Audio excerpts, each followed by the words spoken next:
Hi, Hi, good good evening. afternoon.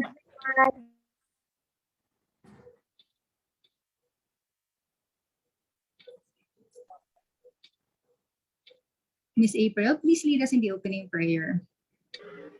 Okay, so hello everyone. Good evening and good evening to you, Doc. Can you hear me clearly? Yes, loud and clear. Okay, so let's get started. And in the name of the Father, the Son, the Holy Spirit, Amen. So thank you, Lord, for this day. Thank you for this wonderful weather that we have experienced. And thank you for the opportunities and the chances that we had, not just on this day, but for this knowledge that we have as we go to or we attend the review today. May you guide us and may you give us the presence of mind that we may digest all the informations that our reviewee will taught us. This I ask through Christ our Lord. Our Father who art in heaven, hallowed be thy name, thy kingdom come, thy will be done on earth as it is in heaven. Give us this day our daily Give us bread, this day and our daily forgive us bread our and Forgive forgive us us our our trespasses trespasses, as we as we forgive forgive those those who trespass against us. Lead us not in temptation, but deliver us from evil. deliver us from evil. Amen. So in the name of the Amen. Father, the Son, and the Holy Spirit. Amen. Thank you. Thank you very much, Miss April. All right. I am tasked to review you in three subject areas: English, Science, and Filipino. We'll start with English. I'll start with items which are must know. Yung 98 or 95% sure nilalabas sa examinations. Yung mga kind of questions that you must be able to answer. Okay, let's start with without much further ado, let's start with question number 1 for English. What refers to an association where in the name of something is substituted by something that represents it? Again, what refers to an association wherein the name of something is substituted by something that represents it? Is it A, personification, B, comparison, C, metonymy, D, euphemism? It is a figurative language wherein we substitute something by another thing that represents it or closely associated with it. Okay. Many answered A, some answered C. Let's find out. Pakiskoran niyo yung sarili ninyo, ha?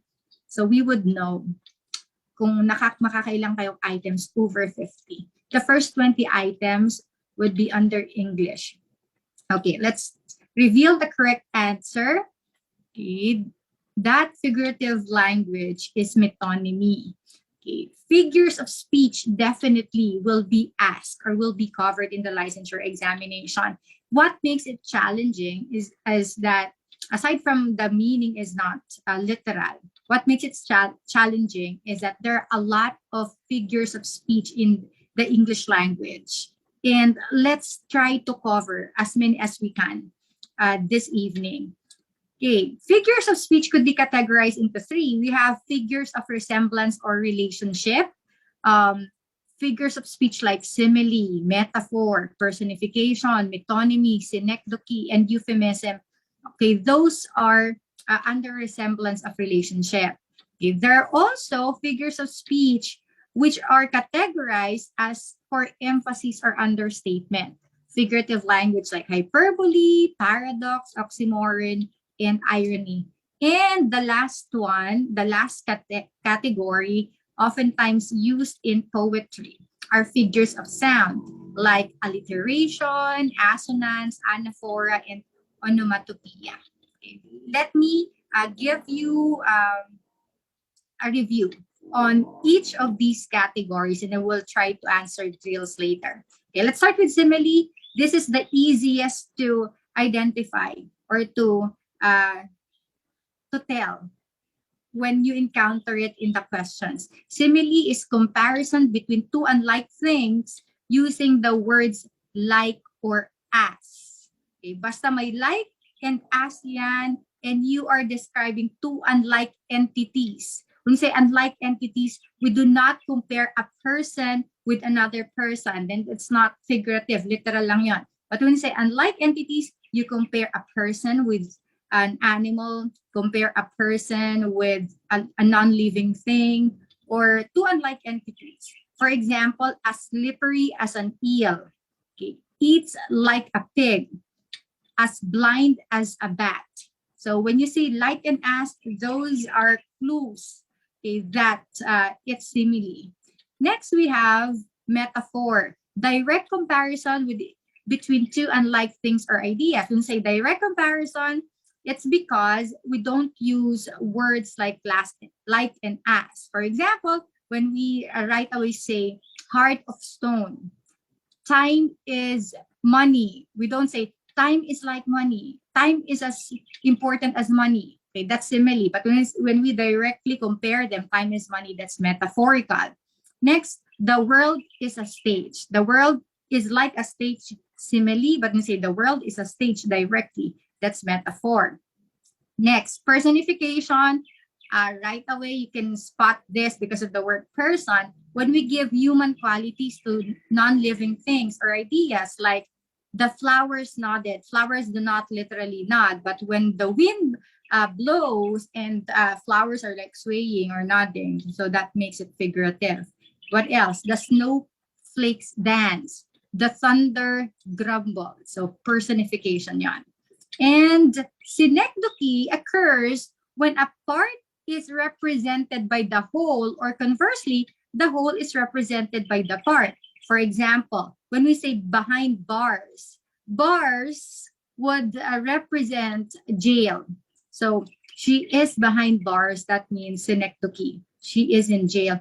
Or when we say wheels to signify vehicle, for example, he gifted me brand new wheels for my birthday. So brand new wheels, wheels representing the entire car. Or when we say green thumb is just one body part. When we say green thumb, it signifies a person who is good at gardening, mga plantito, plantika. All right. Euphemism, on the other hand, is a mild, indirect, or vague term that often substitutes a harsh, blunt, or offensive term. For example, instead of saying ukay-ukay or second-hand, we say pre-owned, okay? Or we say pre-love. Okay? Instead of saying old, we say senior. Instead of saying economically challenged, we say poor or less fortunate. When we use the word euthanize to make it a little or less harsh, we say to put to sleep or mercy killing. So that's euphemism. Remember that direct comparison, metaphor, comparison using like and as, simile, then personification, alam nyo na. Synecdoche, when a part represents the whole or vice versa. And euphemism, we replace a harsh word with a mild, indirect, or vague term. Okay, let's practice. Tell me if it's simile, metaphor, personification, metonymy, okay, synecdoche, or euphemism. Type the word para mas matandaan ninyo.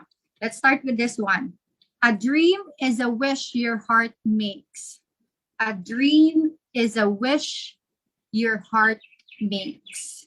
This is from Walt Disney Cinderella.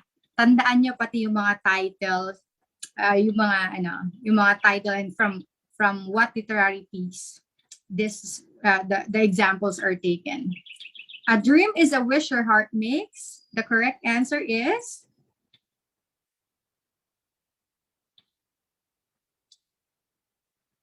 okay. Bakit ang dami natin? 124, and I'm seeing a few answering in the chat box. Question number 1 pa lang tayo. Okay. Right. The correct answer is yes, metaphor. Direct comparison, instead of saying a dream is like a wish. Okay. Directly, a dream is a wish. Next, this one. teachers need to pay more attention to mentally challenged pupils. Teachers need to pay more attention to mentally challenged pupils. Okay, pare-pareho ng sagot. Okay, that's correct. It's euphemism. Aling part dito ang euphemism? You can turn your microphone on para mabilis. Mentally challenged. Mentally challenged. Alright. Mentally challenged, okay, for students who are not that smart, okay, or slow learners. Ayan. Next, this one. Love is like the wild rose. That's Rose Breyer. Simile po. Simile. Okay, simile. Okay, that's from the work of Emily Bronte. Okay, next, this one. Once there was a tree and she loved a little boy. Once there was a tree and she loved a little boy. Personification.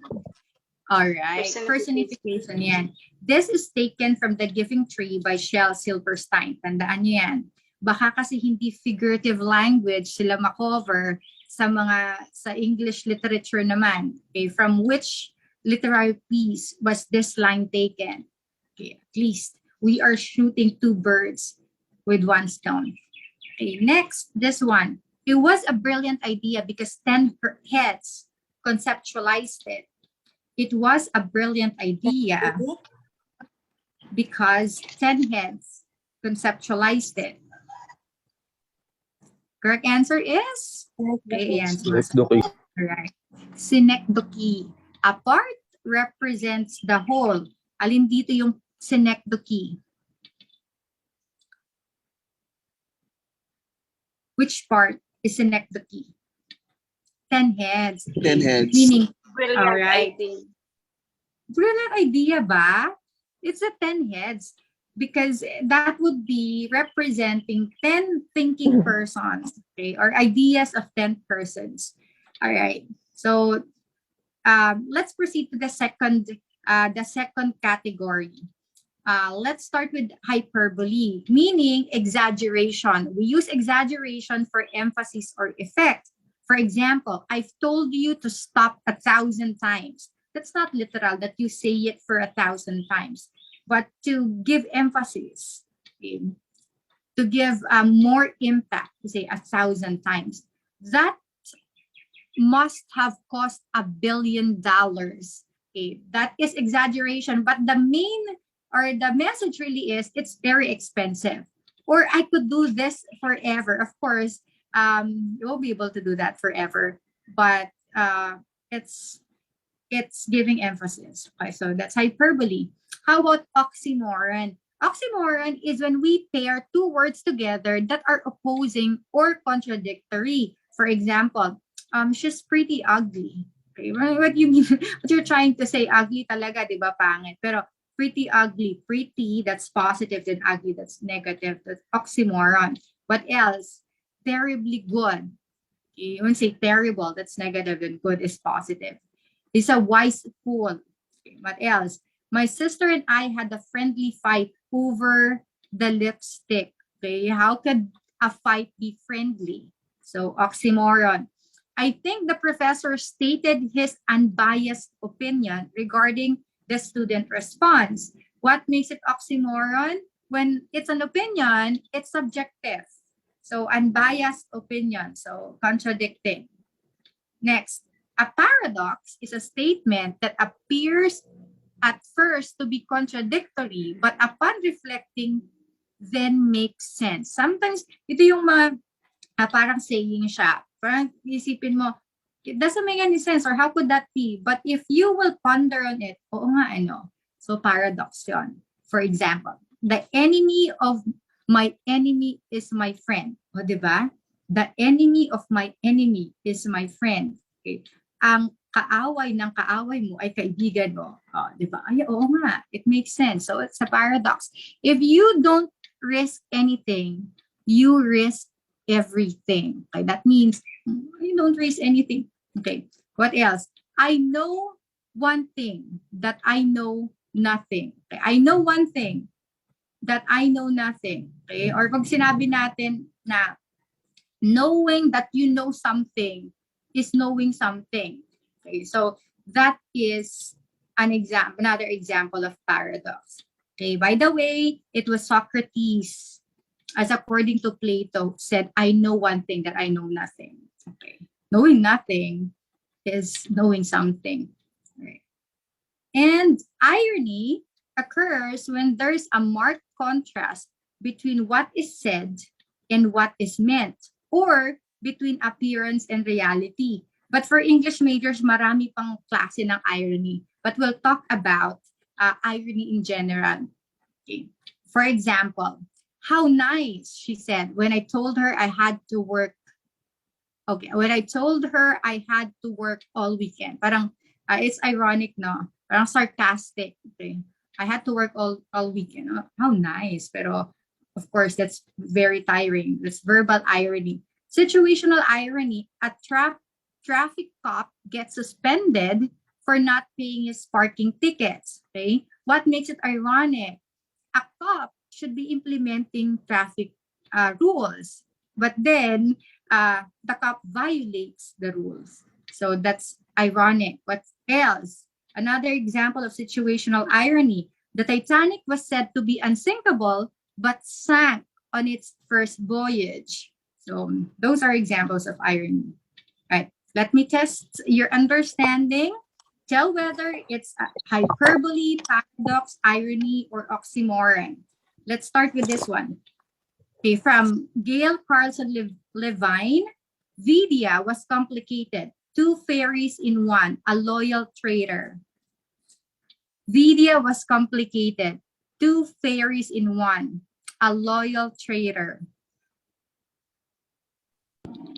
Oxymoron.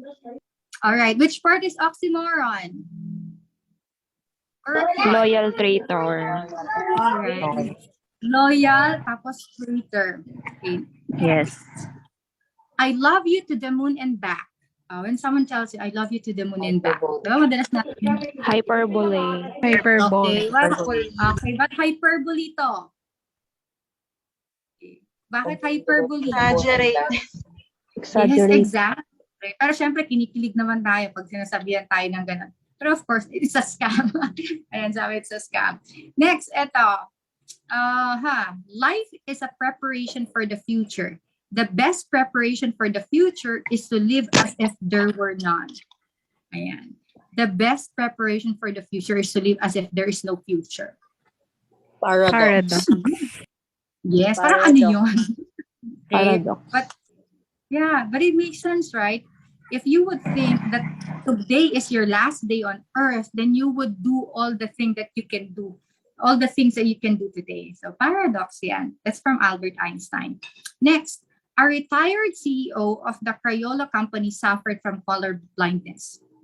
A retired CEO of the Crayola company suffered from color blindness. That is? Irony. Okay. Yes, irony. Specifically situational irony. By the way, it's a real life example. What makes it ironic? Crayola is the most popular crayon brand, but the CEO, the retired CEO, suffered color blindness. Okay, now let's proceed to the last one, figure of sounds. Kadalasan, ginagamit ito sa poetry. Let's start with alliteration. Repetition of the beginning sounds of neighboring words. For example, seashells, seashells. She sells seashells. A repetition of the letter. Okay, anong beginning sound? Repetition of the s sounds. She sells seashells. Alliteration. Walter wondered where Winnie was. A repetition of the w sound. Okay. And blue baby bonnets bob through the bayou. So repetition of the initial sounds, alliteration. Next, assonance is the repetition of vowel sounds, not just letters, in words that are close together. The sounds don't have to be at the beginning of the word. For example, the repetition of the vowel a. So for this one by Edgar Allan Poe, for the rare and radiant maiden whom the angels named Lenore. So, the repetition of the vowels. Then therefore, all seasons shall be sweet to thee. Okay. Repetition of the E sound. From what I've tasted of desire, I hold with those who favor fire. Okay, that's by Robert Frost. Okay, assonance, repetition of vowels, alliteration, repetition of sounds in the beginning of words, anaphora, a technique where several phrases or verses begin with the same word or words. Yung parang may pattern, pare-pareho yung start, anaphora yan. For example, I came, I saw, I conquer. Okay, by Julius Caesar. What else? Mad world, mad kings, mad composition. That's from King John II, a play by William Shakespeare. And this one, from A Tale of Two Cities by Charles Dickens. It was the best of times. It was the worst of times. It was the age of wisdom. It was the age of foolishness. That's the first paragraph of the novel A Tale of Two Cities. So that is anaphora. Okay, onomatopoeia is the term for a word that sounds like what it is describing. For example, whoosh, splat, choo-choo, and mew. Okay, mew, that is resembling the sound created by cats. Choo-choo, yung sound created by the train. Yung whoosh and splat by the water. Okay. The buzzing bee flew away. Okay, the buzzing, it's resembling the sound of the bees. And the sack fell into the river with a splash. So that's onomatopoeia. Okay. Apostrophe is directly addressing a non-existent person or an inanimate object as though it were a living being. When you are talking to an inanimate object or something that is not present, apostrophe yon. For example, yung nursery rhyme. So actually, it's a poem written by John Taylor, yung Twinkle, Twinkle, Little Star. Okay, twinkle, twinkle, little star, how I wonder what you are, up above the world so high, like a diamond in the sky. Okay, the persona is talking to the stars. Okay, that is apostrophe. Or for example, this one from the novel Frankenstein by Mary Shelley. Pag tinanong, who wrote Frankenstein? That's Mary Shelley. O stars and clouds and winds, ye are all about to mock me. If ye really pity me, crush sensation and memory, let me become as naught. But if not, depart, and leave me in darkness. So in this one, the person is talking to stars and clouds and wind. So apostrophe. Okay, let's practice. Tell me if it's alliteration, assonance, anaphora, or onomatopoeia. Starting with, we shall not flag or fail. We shall go on to the end. We shall never surrender. Type your answer. Anaphora. Anaphora. Anaphora.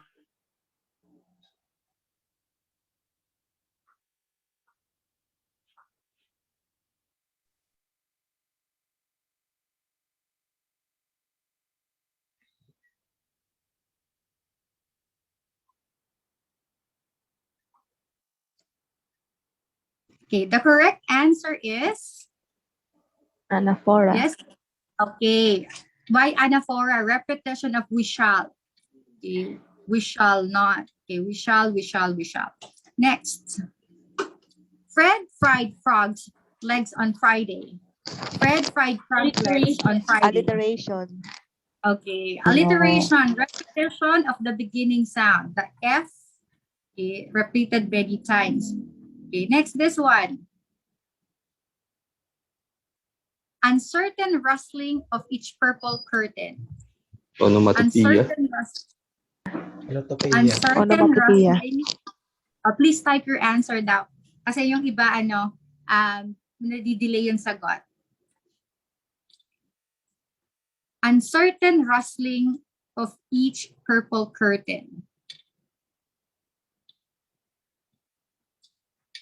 Okay, onomatopoeia. Okay, onomatopoeia ba yun? Uncertain rustling. Assonance po. Assonance. Okay. And this one. The clap of thunder went bang and scared my poor dog. The clap of thunder went bang and scared my poor dog. Uy, ba't may naligaw na personification yan? Sa first category yun. Sa resemblance. This one is, yes, a onomatopoeia. Onomatopoeia. Okay, onomatopoeia is the correct answer. All right, so last question for figurative language. What figure of speech is used in the following passage? The truth occurred to me that Mother Nature fulfills her duty more faithfully than man does his own. A, Personification. wait lang. Type, sabi ni teacher A, type your answer down. Kasi yung iba, baka ngayon pa lang nila naririnig. There's a 5-10 second delay para pa sa iba. Okay.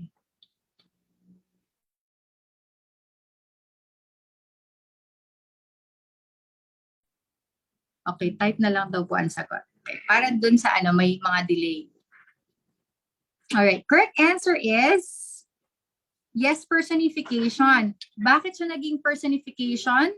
The truth occurred to me that Mother Nature, si Mother Nature, a non-living thing, but fulfills her duty more faithfully than man does his own.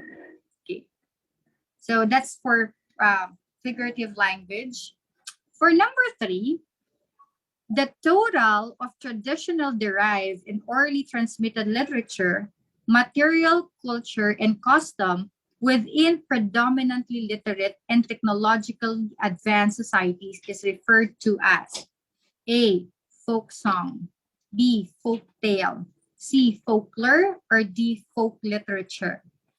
Total of traditional derived, orally transmitted literature, material, culture, and custom within predominantly literate and technologically advanced societies. Folk song ba? Folk tale, folklore, or folk literature? Correct answer? The correct answer is letter. Yes, letter C. It's folklore. Let's define each of these literary terms. When we say folk song, definitely hindi yung correct answer kanina. It's a song belonging to the folk music of a people or area. Folk tale is a characteristically anonymous, timeless, and placeless tale circulated orally among a people.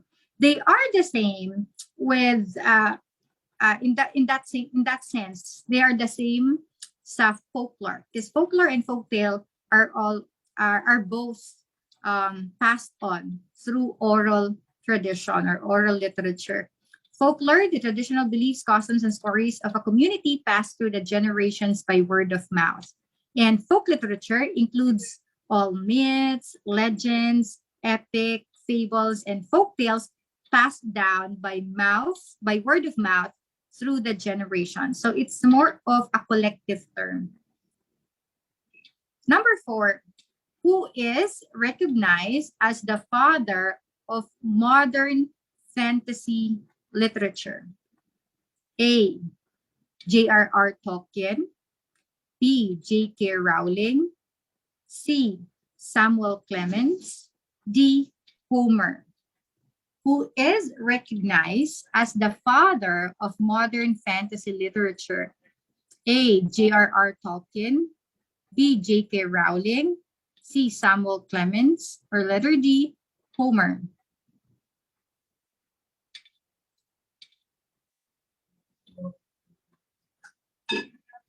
Let's see. Sige, sagot lang.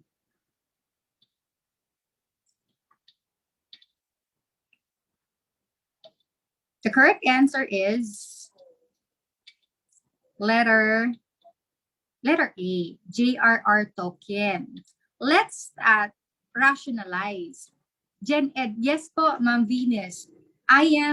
Yes. Nauna lang mga English questions. but it's Gen Ed later po, Science and Filipino. Okay. J.R.R. Tolkien is the correct answer. Now, let's rationalize. Why are B, C, and D incorrect? Si J.K. Rowling, why do you think it's wrong? Harry Potter. For this, okay, the author of the Harry Potter series.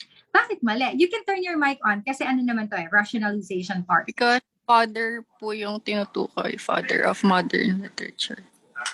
Exactly. So, dapat maging mindful tayo. Father. So, dapat yung sa option, babae, right away, discriminate nyo na. So, hindi siya.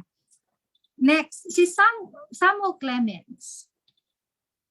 Samuel Clemens, bakit kaya?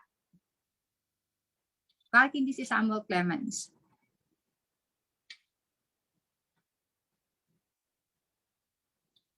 Ang work ni Samuel Clemens, hindi naman masyadong fantasy. Though fiction.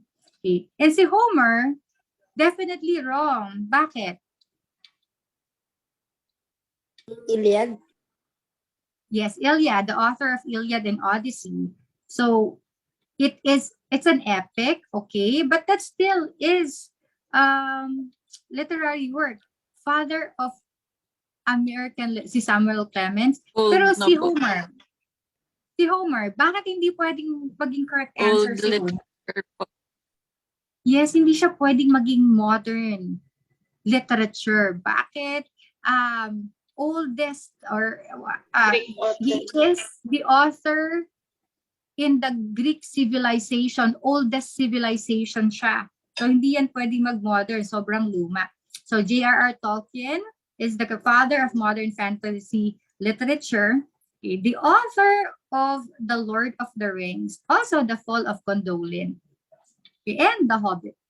Next.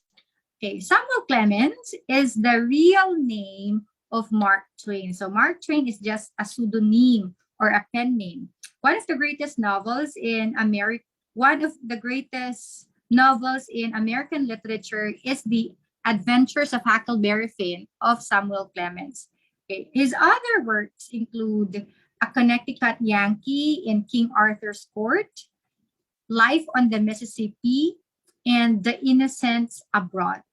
And okay, J.K. Rowling, that stands for Joanne Rowling, is a female author. So mali siya. But the Harry Potter series is the best-selling book series in history. And lastly, ancient Greek poet pa, si Homer, 8th century BC. So definitely, hindi siya pwedeng maging father of modern fantasy literature. Other rock stars in literature, let's call them rock stars, because other prominent authors in literature are Geoffrey Chaucer, the father of English literature. Anong sinulat ni Geoffrey Chaucer? He's the one who gave us the Canterbury Tales.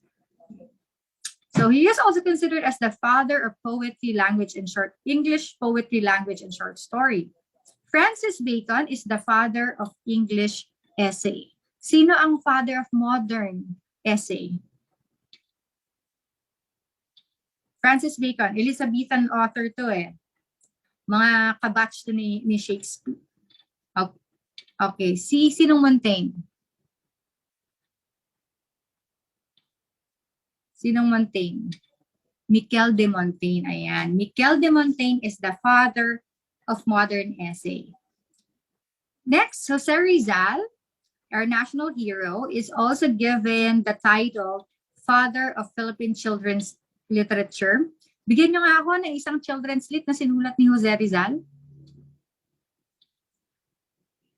Bigyan nyo ako ng isang children's literature na sinulat ni Rizal.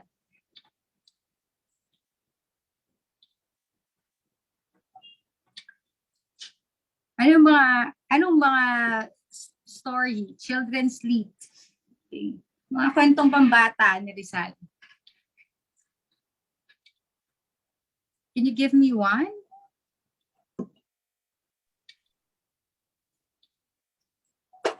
Diba si Rizal yung nagkwento ng dinrowing pa niya yon. Okay, si Pagong at si Maching. Okay, we also have Francisco Balagtas, the father of Tagalog dialect and father of Tagalog poem, and Cecilio Lopez, father of Filipino linguistics. Okay, tandaan niyo yan. Tapos yung isa pa, yung sa moth, na story ng moth, diba? That was Rizal who wrote that. The Ugly Duckling, talaga ba? Is that Rizal? I don't think so. Hindi yata kay Rizal yung The Ugly Duckling, kayo naman. Okay. Alright. Next.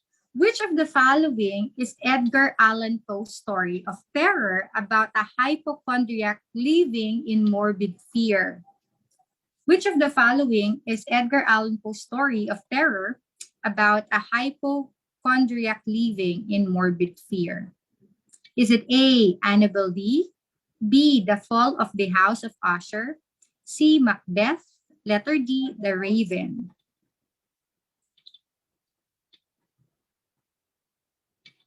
What's the correct answer?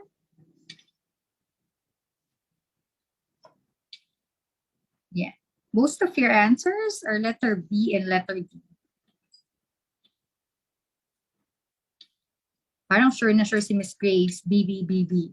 The correct answer is, yes, tama, letter B. Okay.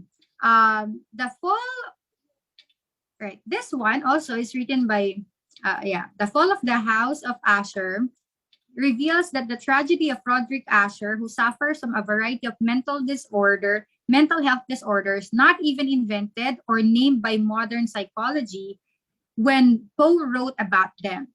Hyperethesia or sensory overload, hypochondria, and acute anxiety. It's a stellar tale sure to disturb and delight the reader. Ang galing ni Edgar Allan Poe, no? Okay, that mental disorder, these mental disorders, okay, were not even termed or named by psychiatrists when he wrote this story. Okay.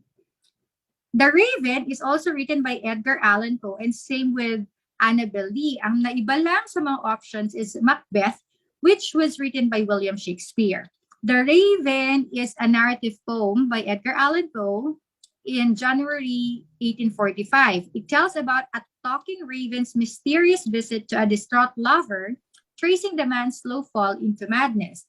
And Annabel Lee is also another poem. It is the last complete poem composed by the American author Edgar Allan Poe. And what is this poem all about? It explores the theme of the death of a beautiful woman.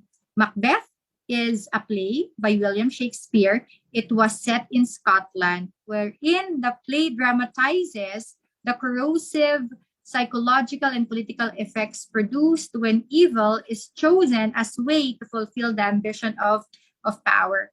Later on, I will have another question about Macbeth. But yeah, Macbeth, okay, who are the main characters here? Of course, si Macbeth and Lady Macbeth, yung wife niya. Okay. So other works of Edgar Allan Poe, aside from those mentioned, are The Cask of Amontillado. If you are teaching English to high school students, definitely cover nyo to kasi nasa textbooks to ng English 9. At The Telltale Heart, those are other works of Edgar Allan Poe. William Shakespeare is the father of English drama. He is also considered as the greatest Elizabethan or the greatest literary figure during the reign of Queen Elizabeth or the Elizabethan period. This period is also considered as the golden age of English literature because during the reign of Queen Elizabeth I, literature flourished kasi ang focus ni Queen Elizabeth was scholarship. Tsaka Renaissance to Yung Elizabethan period is also part of Renaissance. So literature really did flourish during this period. And the greatest of all Elizabethan authors is William Shakespeare. So in addition to this, let's talk about drama. A person who writes drama for stage direction is called a dramatist or a playwright. Basically, there are two genres of drama. We have comedy and tragedy. But other genres are farce, melodrama, and musical drama. When we say comedy, it's lighter in tone than ordinary works and provide happy conclusion. Okay, tragedy, it's the opposite of it. Laging, of course, tragic. Okay, sad ang ending. And the usual theme of tragedy are disaster, pain, and death. And if you can easily tell that it's a tragedy because it involves death of main characters. Farce is a nonsensical genre which often overacts or engages slapstick humor. Farce is a kind of comedy, but in farce, humorous scenes are created by exaggeration or by what do you call that? By funny movements. Ano ba yung mga example ng farce, mga modern examples? Yung comedy ni Charlie Chaplin, farce yon. Yung comedy ni Mr. Bean, mga farce yan. Yung mga comedy noon ni Dolphy and Palito, yung para gumawa ng katatawanan, hahampasin ng dyaryo, tapos exaggerated yung reaction. So, farce. Melodrama and exaggerated drama, which is sensational and appeals directly to the senses of the audience. Yun naman yung mga melodramas, for example, yung mga telenovelas natin ngayon, mga modern examples. Musical drama, the dramatists not only tell their stories through acting and dialogue, but through dance as well as music. Okay. What are the other works of William Shakespeare? Of course, we know very well Romeo and Juliet. Okay. And this work, yung Romeo and Juliet, hindi lang siya tinatanong sa English, tinatanong din to sa Philippine literature kasi it's still part of world literature. Okay? For clarification, for everybody's enlightenment, Romeo and Juliet is not a love story. It's a story of hate and haste. Okay? Ano yung story ni Romeo and Juliet? Sino bang pwede mag-on ng microphone? Can you give us a synopsis of Romeo and Juliet, whether that's in English or Filipino? Can you tell us the story? Bakit biglang may nasingit dyan na pangalan ni Jose Rizal? Okay. Alright. Sino pwede magbigay ng synopsis ng Romeo and Juliet? Mahiya. Ma'am. Yes, please. Okay, so based on my learning during college, the synopsis of Romeo and Juliet is all about two lovers in which the man whose name is Romeo, he fell in love with Juliet. Then there is a problem or what we call challenge in their relationship. That is, for example, try to convince or father of Juliet is her father is he is not allowing to marry another person aside from the chosen one. That's all, ma'am. Okay, actually there's an element of arranged marriage, correct, sir? Okay. Two star-crossed lovers. Saan nakaset to? Saan naset to?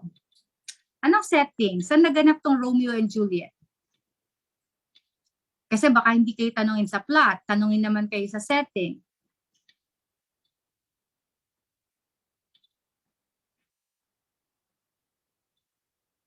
Saan na set?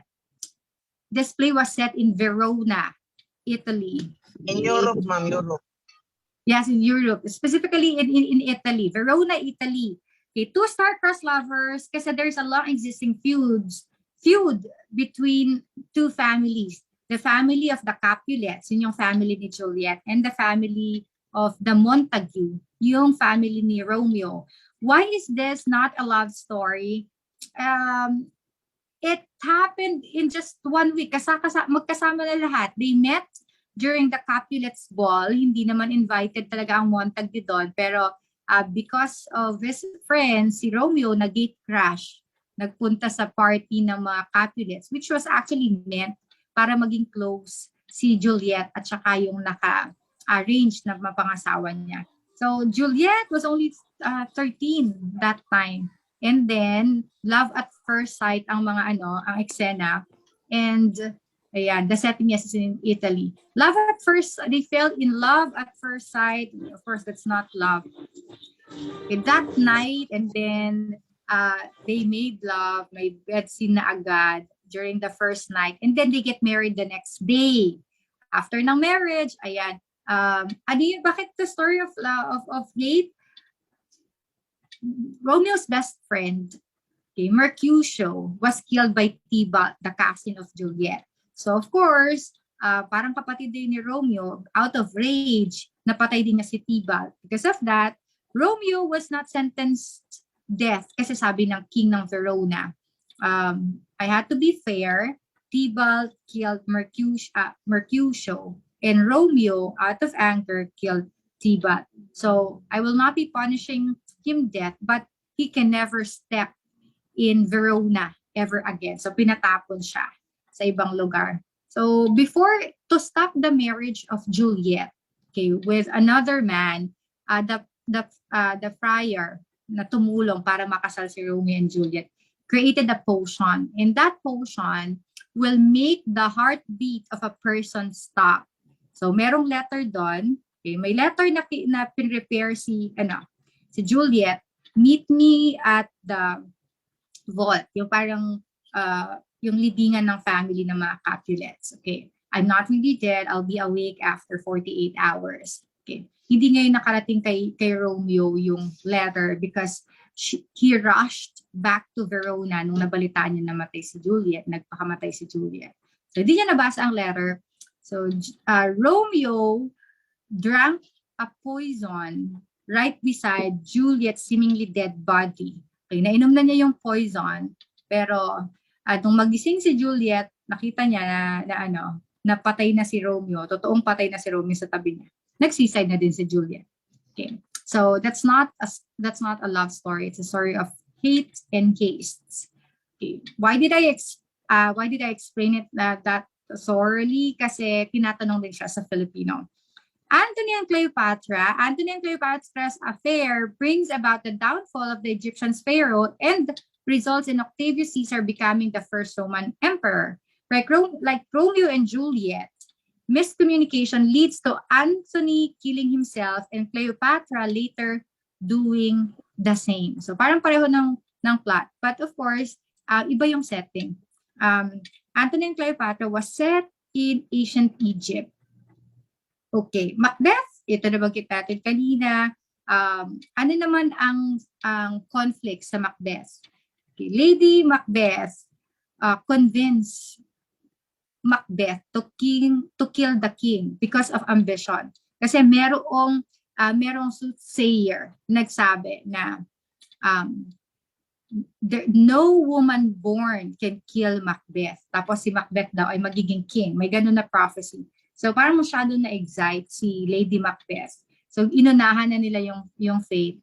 Pinatay na nila yung king so that Macbeth can take over the throne. So hanggang sa because of too much ambition, lahat ng tao that would get in the way of their ambition, pinapatay nila. So ayun, yung naging downfall nila. Yung greed for power. But at the end, namatay si Macbeth. Bakit? Ang sabi sa prophecy, no woman born can kill Macbeth. Si Macduff, hindi naman daw siya woman born kasi pinanganak siya through cesarean section. Kaya hindi siya natural delivery. Kaya siya yung nakadestined na mapumatay kay yun yung plot twist sa dulo na. Siya yung destined na makapatay kay Macbeth. Alright, those are the famous plays of William Shakespeare. Sigurado ka, may isa doon matatanong. Okay, Julius Caesar naman, it's set in ancient Rome. If you're familiar with the line, friends, Romans, countrymen, and lovers, or friends, Romans, countrymen, lend me your ears. Yeah, that's from the play Julius Caesar. Caesar Ang best friend niya si Brutus. Caesar was assassinated in front of the Capitol kasi sabi ng mga conspirators ni Caesar, we have to kill Caesar because he's getting too ambitious. If we will not stop him, kasi very popular siya na general sa Rome. And marami siyang mga followers. So, naging threat siya sa mga kapwa niya senator. So, patayin natin si Cassius, matama talaga yung intention niya. Patayin natin si Julius Caesar because he's a threat. So, ginawa niya, hindi ko to pwedeng gawin ng ako lang. So, binrainwash niya yung best friend ni Julius Caesar, si Brutus. Sabi niya kay Brutus, we have to do this for the good of Rome. Kasi we're not doing this for personal ambition. If we will not stop Caesar, he will become a dictator and it will destroy the political, yung prevailing political structure ng Rome. So si Brutus, yun naman ang niya, I sacrificed my best friend, so I killed him for the good of Rome. Okay, but that resulted to a civil war. Okay. Of course, yung mga supporters ni Julius Caesar, they fought the conspirators, yung mga nag-conspire para patayin si Julius Caesar. But in this particular play, although it's entitled Julius Caesar, it was believed that ang main character talaga, kaya ang noblest of all Romans ay si Brutus. Okay. Hamlet, okay, Prince Hamlet, ano yung story na to? Prince Hamlet devotes himself to avenging his father's murder committed by his uncle Claudius. Okay. The king was assassinated and yung tatay ni Hamlet, and he wanted to find out kung sino talagang pumatay sa kanyang tatay. So he pretended to be insane. Baliw-baliwan siya. Then later on, he found out na yung uncle niya who was having an affair with his mom, ang talagang mastermind sa pagkakapatay ng father niya. So yung line na to be or not to be, ayan, that's from Hamlet. Hamlet was able to kill his attacker as well as his uncle Claudius before dying himself. Ayan. Okay, number 6. Okay, let me see kung na-absorb yung mga pinagsasabi ko in the past as 5 minutes. Okay. In Macbeth, we have seen how a person's downfall. Bakit kaya mga plays ni William Shakespeare more on killing, jealousy, and death? Actually, hindi naman more on killing, jealousy, and death. But the most popular plays of Shakespeare are the tragedies. Yung mga nabanggit ko kasi sa inyo, mga tragedies yun. So, tragedies are characterized by deaths of main character, mga masasalimuot talaga na plot. But Shakespeare had written comedies and farce as well, pero mas tumatak talaga sa tao yung mga mas tumatak talaga sa tao yung mga tragedies. Okay. All right. Going back to Shakespeare's Macbeth, tragedy then, we have seen how a person's downfall was caused by A, supernatural intervention, B, a naturally bloodthirsty disposition, letter C, unfair plot against his life, or letter D, overwhelming ambition for power. Anong correct answer? The correct answer is letter D, overwhelming ambition for power. You might be confused, parang supernatural intervention. Kasi sa mga plays, especially sa plays ni Shakespeare, yung mga prophecies, yung mga sinasabi ng soothsayer, yung mga yung mga anong tawag natin, ibang word sa soothsayer, yung mga psychic, manghuhula. Manghuhula. Okay, yan, nagkakatotoo palagi yan sa mga plays ni Shakespeare. So, pero pag we will analyze Macbeth, it's really letter D ang nag-cause ng downfall. All right. Now let's have number 7. Puro literature muna tayo, then proceed to grammar later. He was the American president who said, "Ask not what America will do for you, but what together we can do for freedom of man." A, is it Gerald Ford? B, Franklin Roosevelt? C, Henry Truman? Or letter D, John F. Kennedy? Okay. The correct answer is letter Okay. Letter D. Yes, John F. Kennedy. Okay.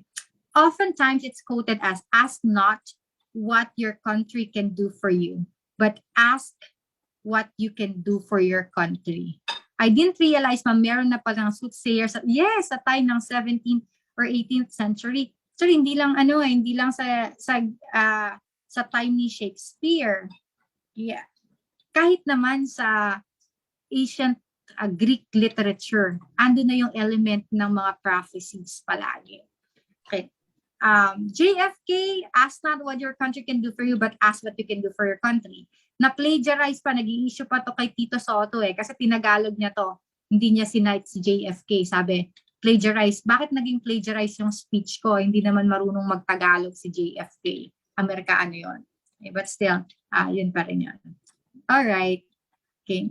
Maraming mga ganong klase ng questions sa LET. Pwedeng hindi si JFK kasi very popular na si JFK. Dapat nga wala nang namali sa inyo. But let's try to browse. Ito mga quotable quotes. I want you to identify who said the quotations in the next slide. Okay? Ang sagot sa chat box. Okay? Para fair, para dun sa mga medyo may delay. Okay? Or medyo mabagal ang internet provider.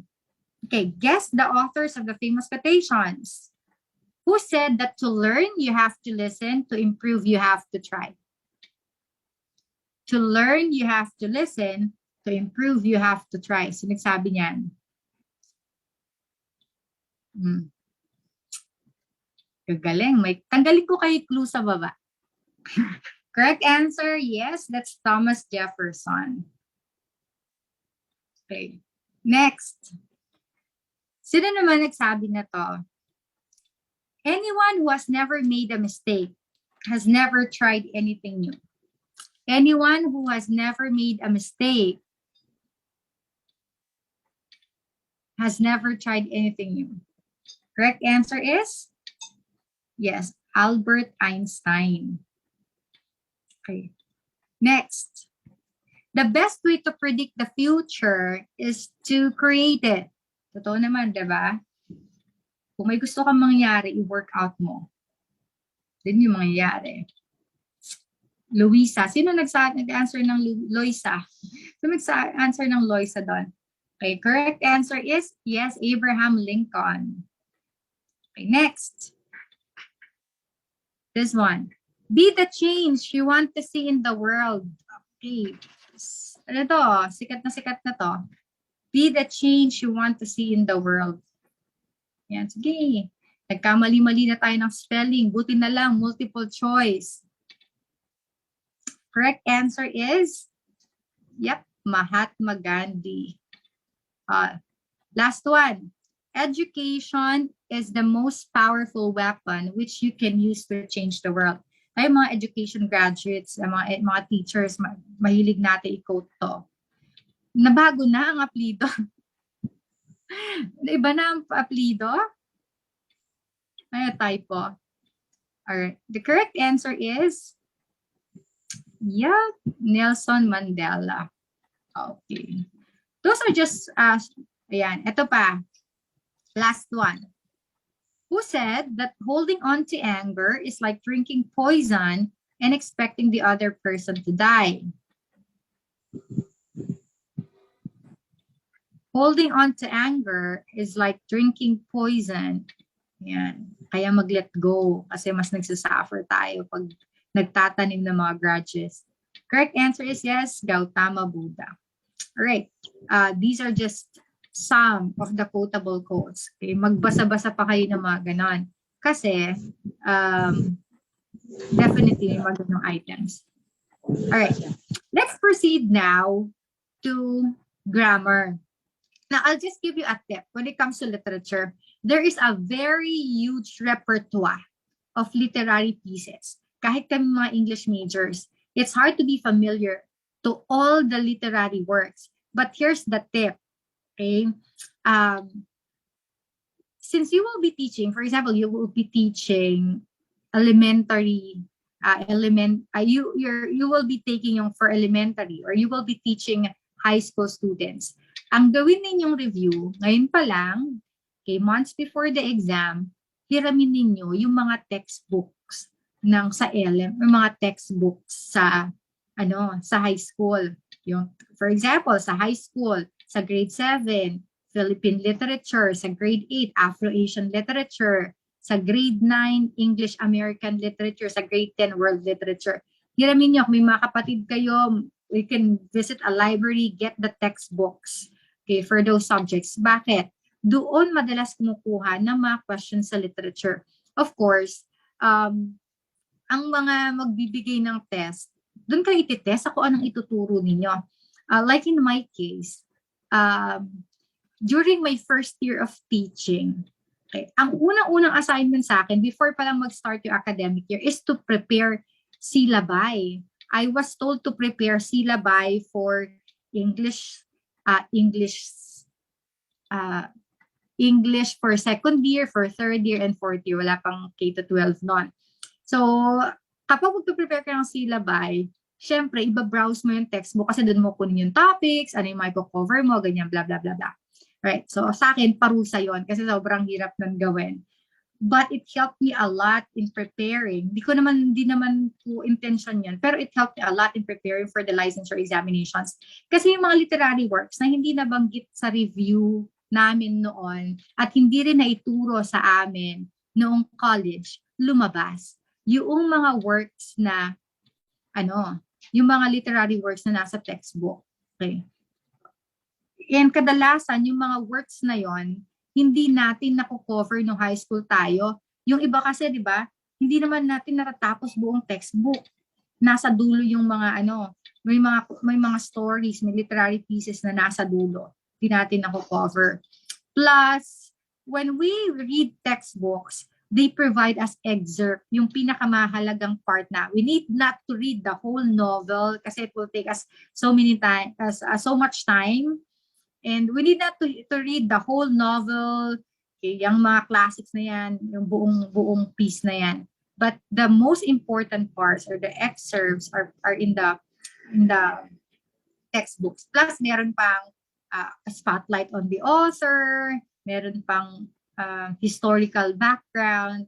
So it would help you a lot. Okay, may mga time pa, browse tayo ng mga textbooks. Okay. Now, let's proceed to grammar. Choose which part of the sentence has an error. The board reviewing the courses offered by the college found that the quality of academic programs were generally good but somewhat uneven. Okay. Which one is wrong? Yung reviewing, yung word na found, yung were, or yung letter D, wala naman. Tama naman Wala naman makitang man.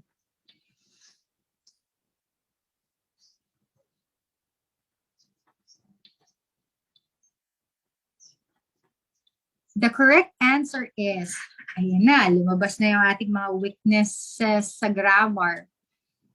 Alin dito ang may mali? Yung mga sumagot ng letter A, wrong. Yung sumagot ng letter B, wrong pa din. The correct answer is letter C. Bakit letter C? Okay. Because of the word board? Is it because of the word board? Okay. It has something to do with subject-verb agreement. The board reviewing the courses offered by the college, ang verb niya, I found.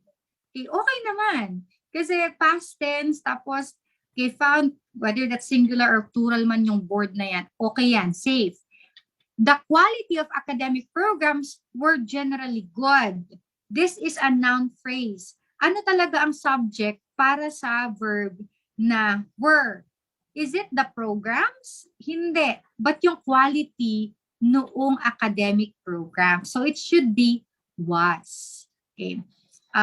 Definitely you will encounter identifying sentence error items because sa ganitong klase ng tanong, lahat ng pwedeng grammar rules mapasok, makover. Plus even yung mga punctuation marks or capitalization, pwede nilang gamitin sa questions. Now, let me give you some tips on how to identify errors in a sentence.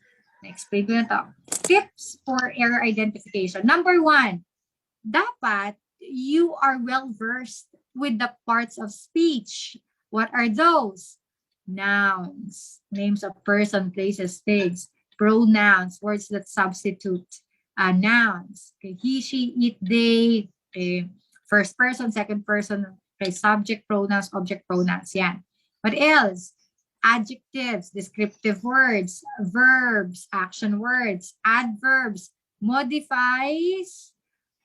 Adverbs modify verbs, adjectives, and other adverbs. Interjections, okay, words that express strong emotions. Conjunctions, connective words. Ano yan? Subordinating, coordinating conjunctions. Prepositions, yung mga words like to, between, yung mga sabi ng location. Between, over, under, mga prepositions yan. Okay. These must be correctly used as they help us to make a sentence constructively. For example, she cooks real good. Okay. Bakit? Real good. Real is an adjective. Ano ang binomodify dito? Okay. Paano siya magluto? Cooks is an action word. Kapag action word ang imomodify, dapat adverb ang gagamitin mo modifier, hindi adjective. So the correct sentence is, she cooks really well. What else? Yung mga adverbs, maraming klase yan, di ba? Adverbs of time, pag sinasabi yung oras, kailan? Lately, recently, ganyan. Where also we have adverbs of place, adverbs of frequency, often, always, yan, mga adverbs of frequency yan. Adverbs of manner. Yung adverbs of manner, kadalasan nag-i-end sa ly. Okay, beautifully. Beautiful adjective. Pag beautifully, adverb na yan. Painful adjective. Painfully, adverb na yan. Adverb of manner. Make sure the sentence is grammatically appropriate where the subject must agree with the verb. So review the rules in subject-verb agreement. Singular subject, singular verb dapat. Plural subject, plural verb. Paano natin yun mamamatch? If the subject is singular, dapat ang gamitin natin doon ay verb ending with S or ES. Pag subject is plural, referring to two or more, dapat walang S or ES ang verb natin. If the subject is singular, dapat ang mga linking verb natin na gagamitin ay is, was, am. Okay. Pag ang subject ay plural, or you ang subject, gamitin natin doon ay are, were. Okay. Pag subject singular, has. Pag subject plural, have. Okay. Yung mga kadalasan na panglito nila. There should be no parallelism within the sentence. Okay. Various words in the sentence should follow the same concept where all are written in the same sentence. For example, students must go through programming, computing, and how to process. Unparallel yung structure. Bakit? Programming, gerund. Di ba gerund yun? Okay. Verbs in the ing form, pero ang function niya hindi naman verb. Noun siya. Through what? Okay, it answers the question what? It's a noun. Programming, computing. So, hindi pwedeng how to process. Dapat processing din. So, that's parallelism. What else? A modifier is something which should come after the subject as it modifies the subject. For example, swamped in mud, Jai rescued the puppy. This is a case of misplaced modifier. Bakit siya misplaced? As a general rule, the word that is modified should come right next to the modifier. Otherwise, magiging katawa-tawa yung message. For example, swamped in mud, Jai rescued the puppy. Sino ba yung maputik? Sino ba yung putik-putik, madumi? Sino yung maputik dito? Yung puppy ba o yung tao? Yung puppy. But when you say swamped in mud, parang si Jai ang swamped in mud. So, we have to put the modifier next to the word it modifies. Swamped in mud, the puppy was rescued by Jai. Oh, so, tama na, yung puppy yung madumi. Alright, next. The sentence must not include repetitive words. Ano yun? We will return back next week. We always use the word redundancy for this. Bakit naging redundant? Return back. Di ba pag sinabi nating return, re means again. Okay? Kaya nga di ba yung mga teachers, common mistake natin. Class, can you repeat that again? Di ba? Re, again na nga yun eh. Okay? So redundant yon. What else? Several grammatical punctuation and spelling details or knowledge is a must for the people appearing for error identification test. Minsan, parang makita mo, parang wala naman mali sa subject-verb agreement, wala namang mali sa grammar. Tingnan mo, is the sentence correctly punctuated? Baka doon nagkaroon ng mali. Pronoun agreement should be there also. Ang pronoun should agree with its antecedent. Ano ba yung antecedent? Kapag, halimbawa, yung he, huwag niyong gagamitin yung he sa babae. Okay. The pronoun should agree with its with the noun or with its antecedent in gender and in number. Okay. For example, yung mga plural na subjects, dapat plural din ang kanyang pronoun. Yung singular, dapat singular din. Yung babae, dapat ang pronoun niya feminine. Pag lalaki, ang pronoun niya masculine. Okay, let's apply. Choose which part of the sentence has an error. After hours of futile debate, the committee has decided to postpone further discussion of the resolution until their next meeting. After hours of futile debate, the committee has decided to postpone further discussion of the resolution until their next meeting. Which one is wrong? The word after, the phrase to postpone, of the resolution, or there? Alin ang mali dito?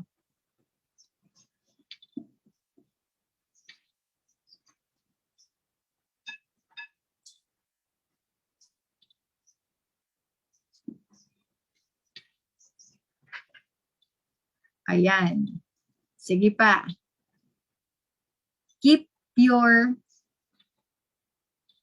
wrong answers coming. Mali po. Okay, mali po.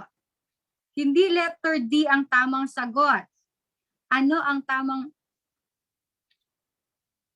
sorry. Tama. Tama pala. Nalito na. Tama po. Okay, correct answer is there. Okay. Bakit there? Yeah, D. Bakit there? Let's rationalize. Okay, bakit? Bakit there? Ano ba ang subject? Wala naman mali sa sa after. Sa of the resolution, okay lang. To postpone, okay lang din. Okay. The word has. Okay. The subject here is committee. It's an example of a collective noun. Diba? Ang collective noun, pwede siyang singular, pwede siyang plural. Okay. Kailan singular si collective noun? Kailan plural si collective noun? If the collective noun functions as one, that's singular. If the collective noun functions or gives emphasis in the sentence, gives emphasis to individual members, nagiging plural siya. Okay. In this case, ma'am, debate. Pwede bang maging singular yung committee? Nagdidebate sila. Kapag nagdidebate sila, plural sila. Okay, meaning individual members. Kaso tapos na yung debate. And they agreed or unanimous na yung decision nila. Plus, yung has is a context clue. Ibig sabihin, singular na yung committee dyan. Natapos na ang pagtatalo nila. Okay, unanimous, they act as one. So, the correct answer is there. Ano dapat? Until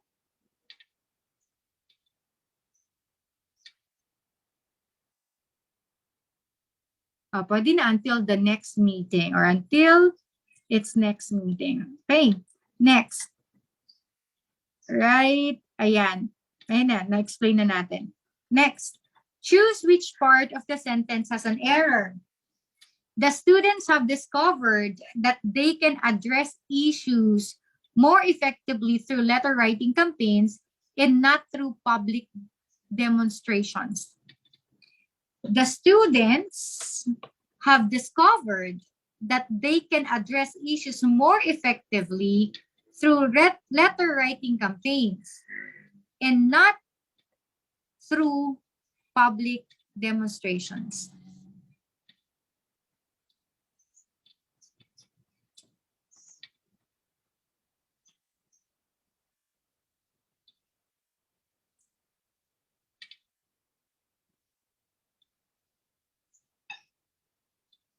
Great. All right. The correct answer is letter D, and not. Bakit mali yung and not? Okay. When a comparison is introduced by the adverb more, okay, and as in more effectively, the second part of the comparison must be introduced by the conjunction than. Okay. Bakit? Kasi may more, dapat laging may than. So, rather than instead of not. That should have been, the students have discovered that they can address issues more effectively through letter writing campaigns than public demonstrations. So pag ginamitan natin ng more, dapat may than sa ating, ayan, comparison. Next. Choose which part of the sentence has an error. All states impose severe penalties on drivers who do not stop when he or she is involved in accidents. A, impose. B, penalties. C, he or she. D, involve.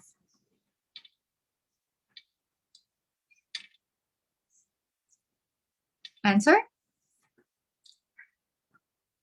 The correct answer is letter. Correct answer is letter C. Bakit mali ang he or she? Sige nga po. Bakit mali? Dapat ay they.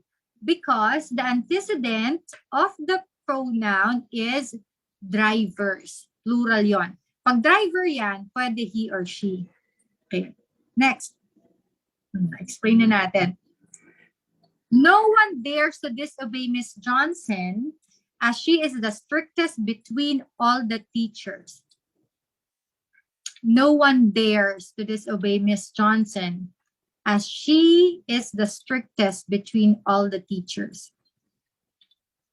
Correct answer is letter. Ayan. Correct answer is letter C. Mali nga. Bakit? Ang comparison ay what? All the teachers. So, between is wrong. Kasi, pag tinabi natin between, two persons lang ang involved. So, among the teachers, among all the teachers, ang correct word for it. Next, let's talk about let's do verbal analogies. Okay. Coward is to brave as philanthropist is to A, selfish, B, kind, C, pessimist, D, optimist. Complete the analogy. Coward is to brave as philanthropist is to A, selfish, B, kind, pessimist, optimist. Correct answer is only, yes, dapat negative. Bakit? Dapat negative. Kasi, look at the first pair. Coward and brave, antonyms yan. So, dapat, yung second pair would have the same relationship. A philanthropist, okay, it's kind, pessimist, optimist, mga positive yan. Dapat kabaliktaran ng philanthropist. Selfish is the correct answer. Now, why verbal analogy? Bakit ba sila gumagamit ng verbal analogies? Not only in the licensure examination, sa mga achievement test, laging ginagamitan or sinasamahan ng mga verbal analogy items. Because these kind of tests provide excellent training in seeing relationships between concepts. So from a practical standpoint, verbal analogies always appear on standardized tests to determine applicants' quickness in verbal acuity. Okay, hindi lang verbal acuity. Sa English, natitest din yung vocabulary because of your knowledge on synonyms and antonyms, and also yung familiarity ninyo sa definitions ng words. And verbal analogies are not only used in English. Ginagamit din to sa science, sa math, and in different subject areas. Okay. Ginagamit din to sa mga yung mga pag nag-apply ka ng work kasi will be given qualifying exams para matest yung IQ ng mga applicants. Ginagamitan din ng verbal analogies. Ang lagi ng verbal analogies yung test. Para tayo magbasa ng verbal analogies, yung symbol na colon, yung single na colon, it's read as is to. And then yung dalawa na colon, read as. For example, aspirin is to headache, as nap is to fatigue. So, paano to naging tamang pair? The relationship between aspirin and headache is the same as the relationship between nap and fatigue. An aspirin relieves headache the same way that a nap can relieve fatigue. Okay? How do we do verbal analogies? Okay. Number one, look at the first pair of words. Determine the relationship between the words. And then, okay, eliminate sa mga options yung mga words that would not give the same relationship. Okay. Minsan, ang clue din, tingnan ninyo yung part of speech. For example, knife is to cut. As pen is to write. Ang knife is a noun, ang cut ay verb. So dapat sa second pair would have exactly the same pattern. Mauuna ang noun, tapos susundan dapat siya ng verb. Okay. So common relationships, sometimes they test yung sameness or synonyms. For example, wealthy is to affluent, as to indigent is to poverty stricken. What else? Opposite. Genuine is to phony. Okay. Zenith is to nadir. Pinnacle is the opposite of value, or is as pinnacle is to value. Okay. Pwede naman, classification order. You start with general classification and then specific or example of it, or pwedeng specific to general. For example, fruit is to peach. Ano general classification? Fruit. Peach is one kind of fruit. Orange is the fruit, beet is the vegetable. Or pwede din, difference of degrees or connotative values, like cool is to frozen. What's the next level of coolness? Frozen na, freezing na yon.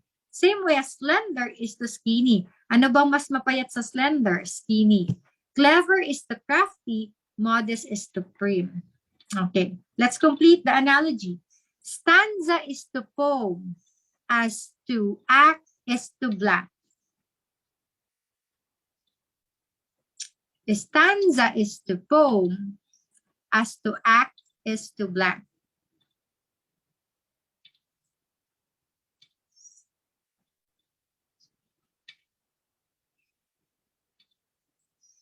Correct answer is letter B, Oprah. Bakit? A stanza is a division of a poem. Yung act, division siya ng ano? Movie ba? Sa movie, scene yun, di ba? O sa theater, pwede din. Sa opera, sa theater, pwede din natin gamitin yung act sa drama. Okay. So, yung act, it's for the opera. Okay. So, sa movie, scene 1, di ba? Scene 2, yun yung mga ano, division niya. This one, glimmer is to flicker. Murmur is to blank. The glimmer is to flicker. Murmur is to blank.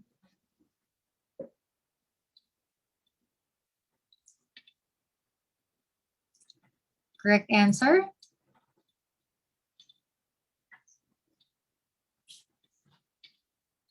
The correct answer is whisper. Bakit? What's the relationship?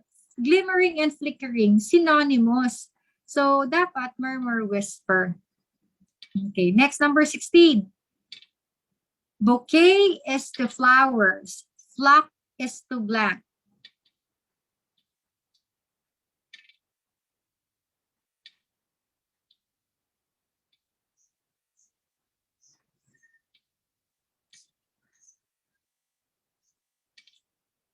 Okay, what's the correct answer? Correct answer is sheep. Pwede din, aside from sa birds, okay, a group of birds is called a flock. Pero pwede natin siyang gamitin din sa sheep or pwede din sa herd. Aside from herd, pwede din tawagin natin yun na flock. Okay, how about a group of dogs? Anong tawag natin sa group of dogs? Collective nouns. Baka naman yun yung mga tanong. What do you call a group of dogs? Yes, a pack. Pwede din yan gamitin sa a pack of wolves. Ayan. What about a group of ship? Grupo ng barko. What do we call a group of ships? Okay, the correct answer is, fleet. What do you call? Sige nga, test natin. What do you call a group of fish? A group of fish. School. Yeah. A group of judges. A group Jury. of judges. Jury. A group of musicians.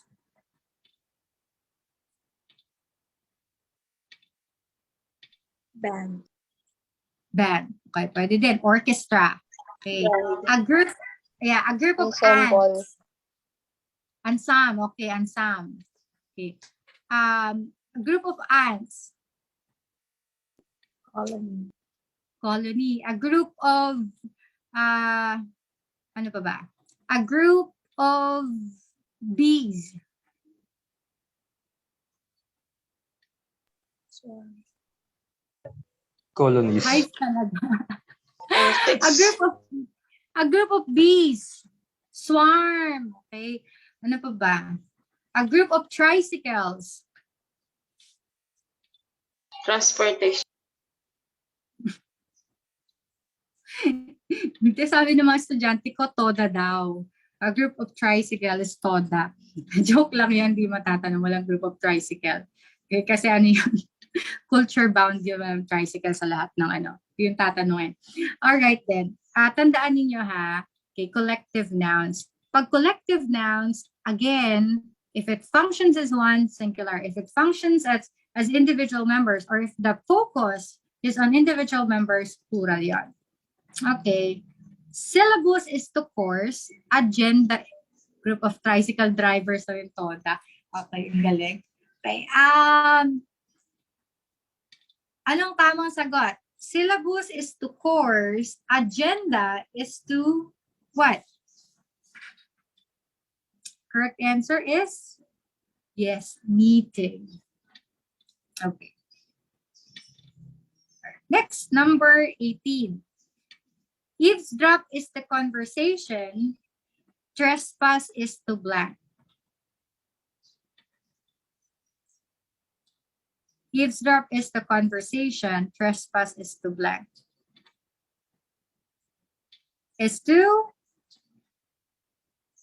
Okay, correct answer is property. Yung iba kasi, pwede ba trespassing sa bahay? Hindi lang po sa bahay pwede mangyari ang trespassing. It could be in anyone's property.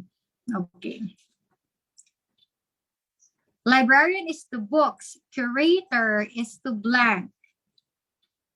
Librarian is to books as curator is to blank. A, atlas. B, encyclopedia. C, room.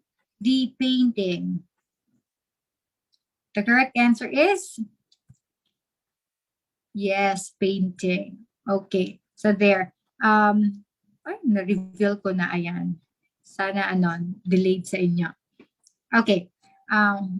We'll have more English items sa next Gen Ed session. For now, yan muna. I just gave you many items for verbal analogy kasi nagkakaroon din tayo ng enrichment of vocabulary. All right. Let's proceed to science. This is your first question. Okay. Verbal analogy, sabi ko nga, pwede din siyang gamitin sa ibang subjects. Okay. Molecule is to atoms as tissue is to blank. Molecules is to atom, tissue is to blank. Correct answer is tissue is to cells. Okay. Bakit? Paano ang naging relationship na to? Atoms make up molecules in the same way as tissues are made out of cells. So, atoms are the basic building block of all matter. A chemical element is a substance that cannot be made into a simpler form of ordinary chemical means. The smallest unit of chemical element is an atom, and all atoms of a particular element are identical. So, what are the different parts of an atom? The center of the atom is the nucleus. And it is made up of two types of particles called protons and neutrons. Protons are positively charged. The number of protons in the nucleus determines what element an atom is. And neutrons are about the size of protons but have no charge. So electrons are much smaller than protons, and neutrons have a negatively or are negatively charged, move at nearly the speed of light, and orbit the nucleus at exact distances depending on their energy. Ayan, electrons yung nag-orbit na yan sa nucleus. All right, that's the first question. Let's talk about atomic mass. Because electrons are minuscule compared to protons and neutrons, the number of protons plus neutrons gives the atom its atomic mass. Ano ibig sabihin? How do we compute for the atomic mass? Number of protons, you add sa number of neutrons, then that is, the answer is the atomic mass. All atoms of a given element always have the same number of protons, but may differ in the number of neutrons found in the nucleus. Okay, when we say ions, atoms are stable when they have a full outermost electron energy level. To fill its outermost shell, an atom will give, take, or share electrons. When an atom either gains or loses electrons, this creates an ion. Ions have either a positive or negative electrical charge. An atom with the same number of protons and electrons have no or has no overall charge. So if an atom loses the negatively charged electron, it will have more protons. Therefore, a positive charge, ions with positive charge are referred to as cation. If the atom gains an electron, there will be more electrons and will have negative charge. Ano naman tawag natin sa negatively charged na ions? Anions. Kapag non-positively charged, cation. Molecules, when two or more atoms link up, they create a molecule. A molecule of water is made up of two atoms of hydrogen and one atom of oxygen. Kaya diba, H2O. The molecule mass is the sum of the masses of all atoms in the molecule. A collection of molecules is called a compound. So, atom, molecule, compound. Okay. Two or more atoms will make up a molecule, and then two or more molecules will make up a compound. Okay. Number 21 question. Symbiosis is defined by biologists as individuals of different species living together in intimate association, regardless of whether the association is harmful, neutral, or beneficial. All of the following pairs are examples of symbiosis, except for A, ants and aphids, B, tree and orchids, C, humans and tapeworms, D, dogs and cats.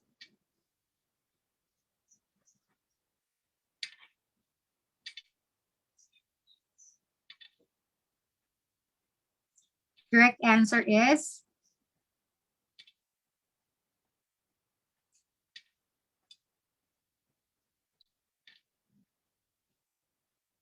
right. Correct answer is letter D. Bakit hindi pwedeng part ng symbiosis ang dogs and cats. When say symbiosis, different species can live harmoniously or coexist. Okay, hindi pwede kasing kahit sa bahay niyo lang, di ba? Okay, mahirap. Although merong iba, may dogs na may cats, pero ito, away ito. Okay, so hindi siya pwedeng maging example ng symbiotic relationship. Okay. Next. Okay, what are the different types of symbiotic relationship? Okay, we have mutualism. Paano pag mutualism? Both are benefited. Okay. Pag parasitism, one is benefited, the other is harmed. Parang yung, ayan, tapeworms, okay, may parasite, yung mga bulate, tapos nagsasuffer, yung nahaharm yung humans. Okay. Pag naman commensalism, tree and orchids, anong ibig sabihin nun? One is benefited, the other is neutral. Parang wala. Okay, walang problema. Okay, nagbe-benefit yung isa, pero hindi naman nawawalan yung isa. That's commensalism, unharmed yung isa. Right? Take note of that. Number 22. A person who specializes in the study of atmospheric conditions is called a blank. What kind of scientist na ang specialization is atmospheric condition? Geologist, scientist, meteorologist, or weather forecaster?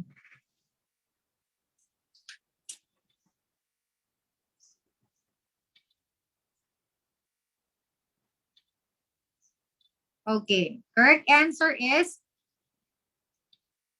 yes, meteorologist. Hindi scientist kasi it's generic. It applies to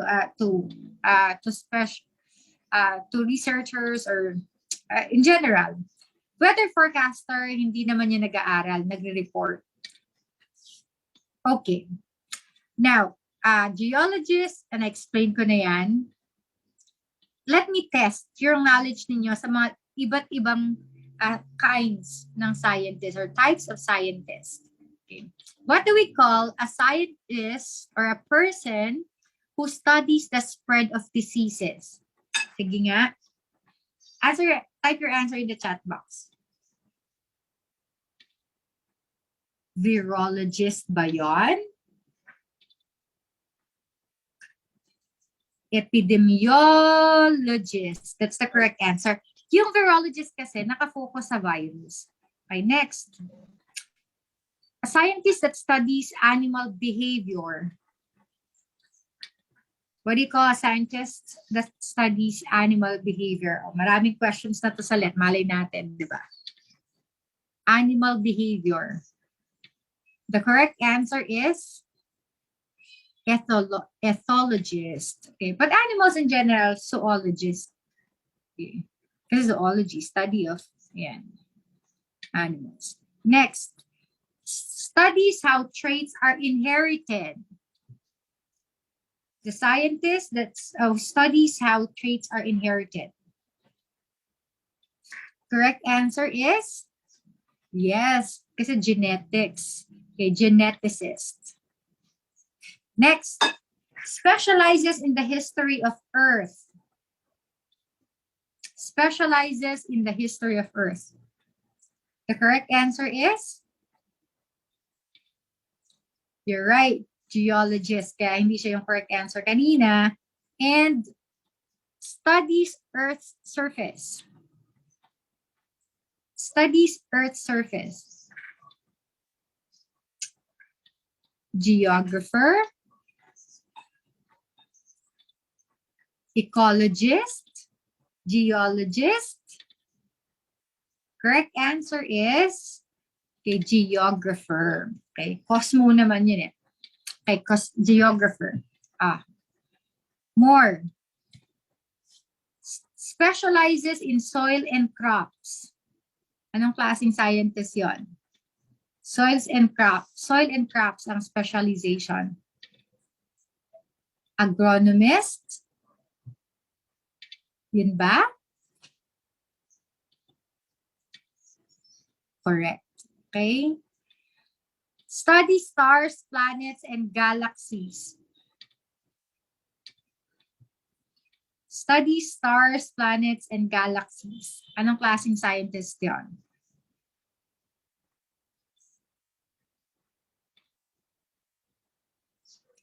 Ang tawag doon, astronomer.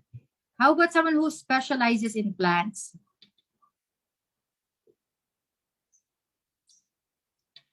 Alam natin to kasi pag plant botanist.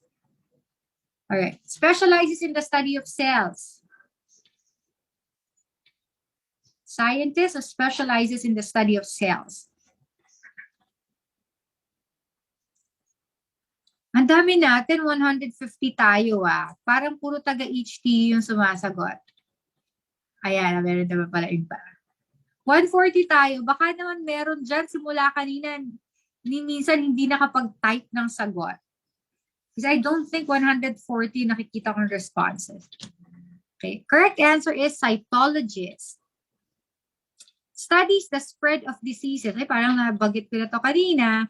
Okay. Studies epidemiologist. All right. Studies ocean plants and animals. Studies ocean plants and animals.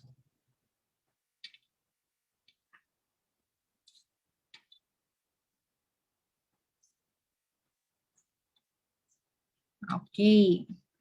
Marine biologist. Kasi kung say biology, it's very broad, di ba? Botany, zoology, lahat yan marine biology, lahat yan nakapasok sa biology. Okay. Next, studies weather and climate. Studies weather and climate. Weather and climate. Correct answer? Yes, meteorologist. Studies microscopic plants and animals. Studies microscopic plants and animals. Correct answer is? Okay. Correct answer is microbiologist. Specializes in fossils. Specializes in fossils. Correct answer? Fossils. That is paleontologist. Okay. Studies matter, energy, and how they are related. Studies matter, energy, and how they are related.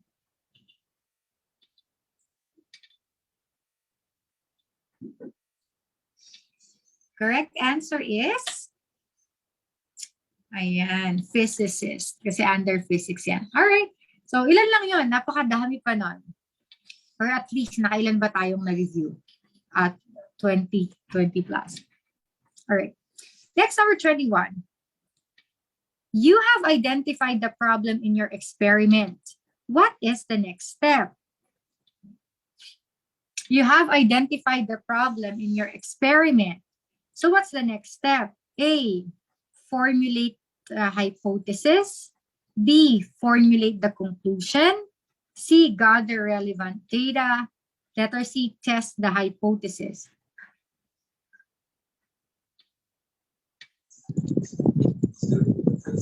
Correct answer is letter A. Review natin yung scientific method. Okay. So number 1, the first step in the scientific method is problem identification. Step number 1, identify the problem. So you ask a question. Once you have identified your problem, you have to construct a hypothesis. What is a hypothesis? A hypothesis is your educated guess or prediction. So, hypothesis can be null or alternative, di ba? Okay. Iba naman yung assumption. Alternative or null hypothesis. Pag null hypothesis, it's the negative prediction. Ito yung mga hypothesis na may not, okay, or may no. There's no significant relationship. It is not effective, ganyan. Right. It's okay po. Ano ba yung nag-sorry? Okay, next. Alternative hypothesis, positive prediction na yon. That the independent variable would be or would have an effect in the dependent variable. Ngayon, pagdating natin sa construction of hypothesis, we test the experiment or we test our hypothesis. In other words, we also say we gather data. When we gather data, depende sa kung anong klase ng experiment yan. Okay, pwedeng experiment kasi yung tinatanong eh. So, experimentation nga. We conduct the experiment itself. But when we talk of research in general, data gathering may not be through experiments. Kapag nagsa-survey ka, nag-i-interview ka, ayan, nagdo-document analysis ka, data gathering yan sa research in general, not only in laboratory experiments. Okay. Next, what will you do with the data gathered? Of course, you analyze your data, okay? Analyze the results of the experiment, and then the last part lagi is to conclude or formulate a conclusion. Okay, let's apply the scientific method. In one of his investigations, Alexander Fleming noticed that bacteria growing on agar did not grow next to a mold that was growing on the same plate. He wrote in his report, the mold may be producing a substance that kills bacteria. So the statement is best described as, is it a conclusion, an observation, a hypothesis, or a generalization? Let me read it again. In one of his investigations, Alexander Fleming noticed that bacteria growing on agar did not grow next to a mold that was growing on the same plate. He wrote in his report, the mold may be producing a substance that kills bacteria. Okay. Ano ba yon? Yung sinulat niya. Conclusion ba yon? Observation ba yon? Hypothesis ba yon? Or generalization ba yon?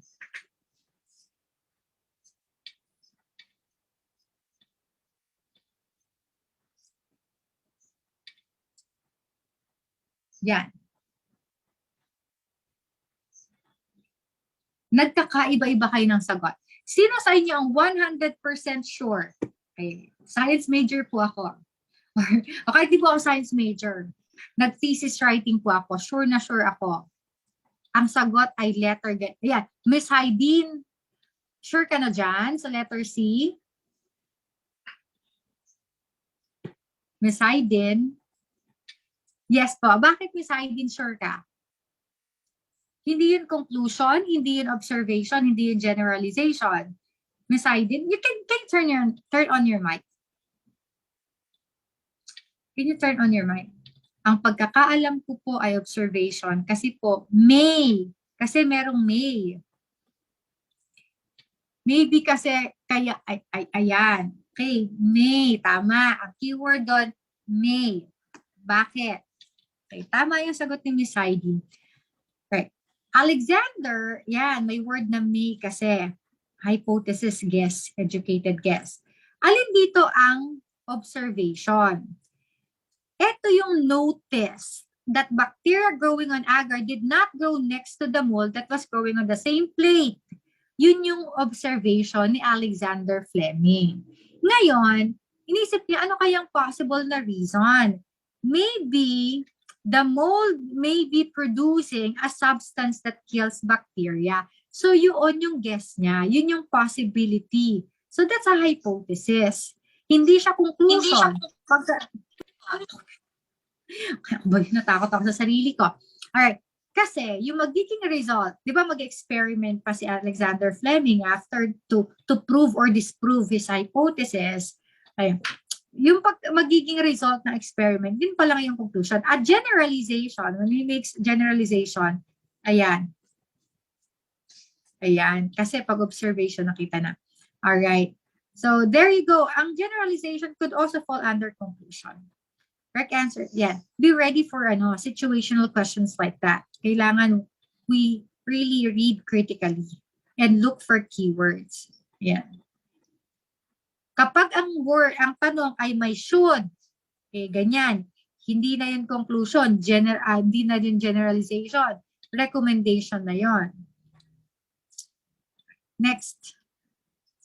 When scientists investigate, it is said that they follow the scientific method. How will you logically arrange the essential steps in the scientific method? Pinakita ko na sa inyo kanina. Let me see kung natatandaan. 1, make a hypothesis. 2, recognize the problem. C, formulate the simplest generalization. 4, perform experiments to test prediction.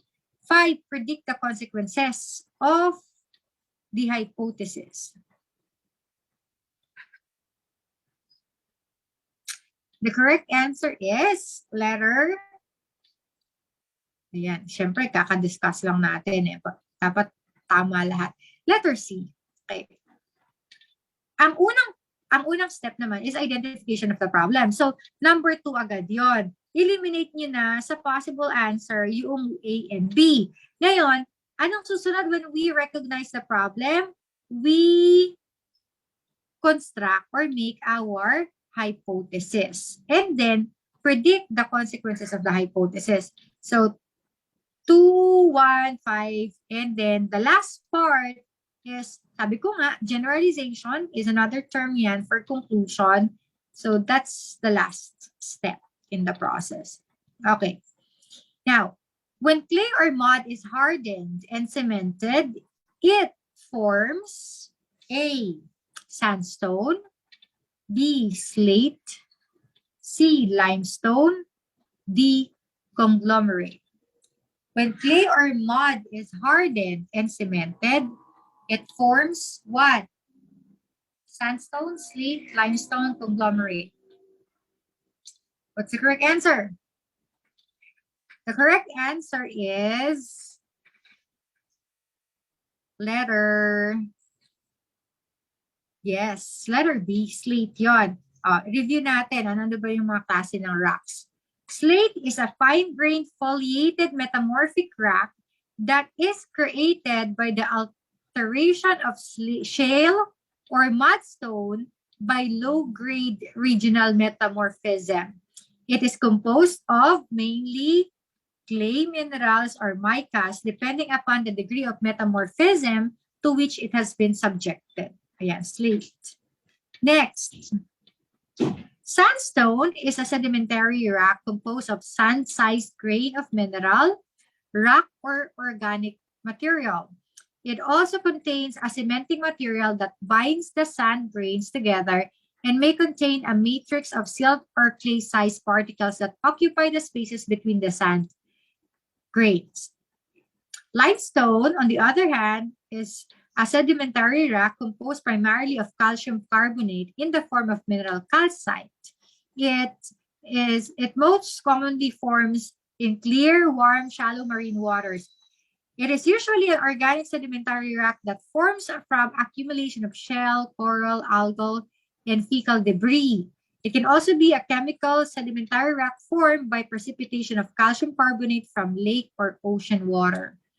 And this one, the conglomerate, is the clastic sedimentary rock that contains large, greater than 2 millimeters in diameter rounded clast.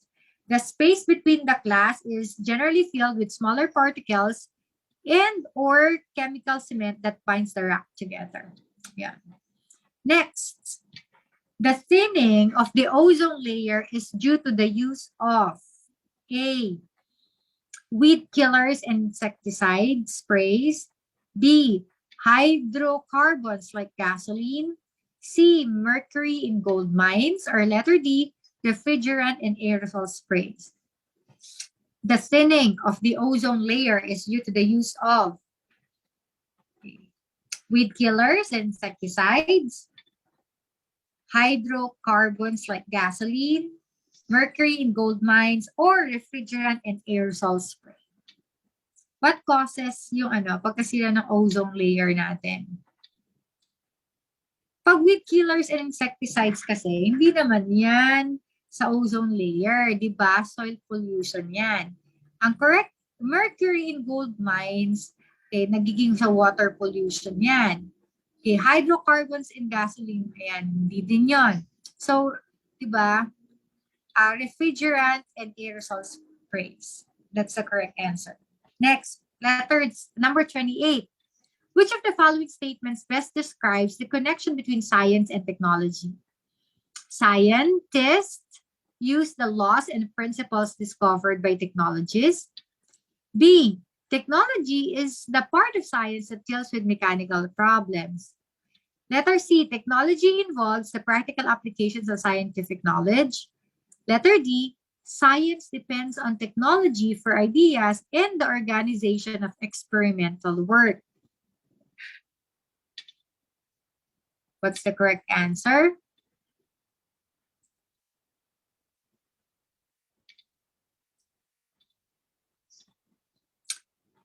Yes, the correct answer is letter C. Okay. Diba, we create technologies or we develop technologies based on scientific discoveries or scientific facts. Mali yung letter A because scientists use the laws of principles discovered by technologies. Baliktad. Technologists use principles and laws discovered by scientists. So technology is part of science that deals with hindi lang mechanical problems ang covered ng technology. Okay, correct answer is letter C. Bakit mali daw yung letter D? Ayan. Ay, sorry. Depends on technology for ideas, baliktad. Okay, technology depends on science. Next, number 30.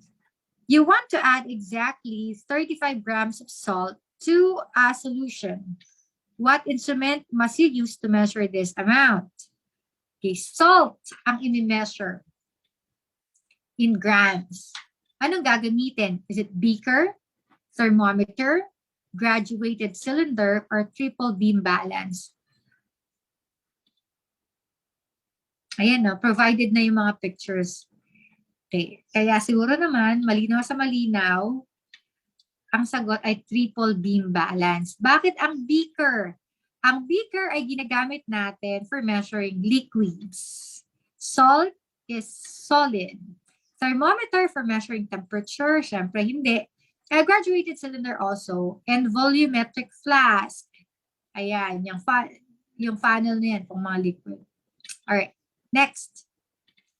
Young people stand straight. Very old ones usually stoop. What is the reason behind that? Why? A. Sedentary lives of the old. Parang sinabi, ganun talaga pag tumatanda. B. Habit of stooping developed in the old. C. Greater gravitational pull on the old than on the young. D. Bones of the old have become weak and soft and their joints become loose.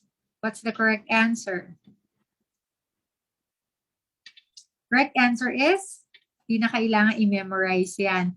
Okay? Ang pag-stoop, yung paghukot ng mga matatanda, hindi yun dahil habit nila na hanggang tumanda sila. Hindi yun. Hindi din yun dahil unfair ang gravity. Pag tumatanda, mas nagpupul. Hindi, di ba? Ang gravitational pull, greater kapag mas mabigat. Okay, yung weight, mas mataas. Correct answer doon is yung bones natin become weaker as we age. Next, number 32. The possible interconnected feeding relationship among organisms in an ecosystem is termed A. Food pyramid, C. Food chain,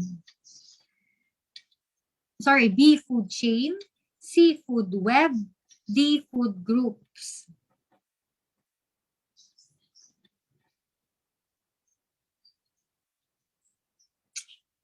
Possible interconnected feeding relationships among organisms in an ecosystem. The correct answer is yes, interconnected. Yun yung interconnected feeding. Food web yun. Di food pyramid. Kasi para yan sa nutrition. Hindi din food groups pang nutrition yan. Okay. Anong pinagkaiba ng food chain at ng food web? Interconnectedness sama. Kasi kapag food chain, linear lang yung cycle. Linear sequence of organisms which starts from the producer organism that ends in the decomposer species. Parang ganito, yung plants, okay, yun yung ating mga producers, kakainin siya ng mga animals, diba, herbivores, for example, yung mga deer, yung deer naman, okay, kakainin ng lion, yung predator, and then the lion could be eaten by a snake. And then, pag namatay yan, madidecompose, so mapupunta yun sa decomposers. Pag food web, pwedeng interconnected. Okay, madami yung pangyayari. Ang grass, pwede kainin ng ganito, ng grasshopper, pero yung grasshopper, pwede din siyang kainin ng iba pang mga organisms. Ayan, interconnectedness, connection of multiple food chains. Okay, well, food chain allow a single path, food web naman, multiple paths. All right, number 33. Billy is one student who tries his best to submit laboratory reports, projects, and other requirements on time. Which of the following scientific attitudes does Billy possess? Patience ba? Open-mindedness ba? Responsibility or honesty?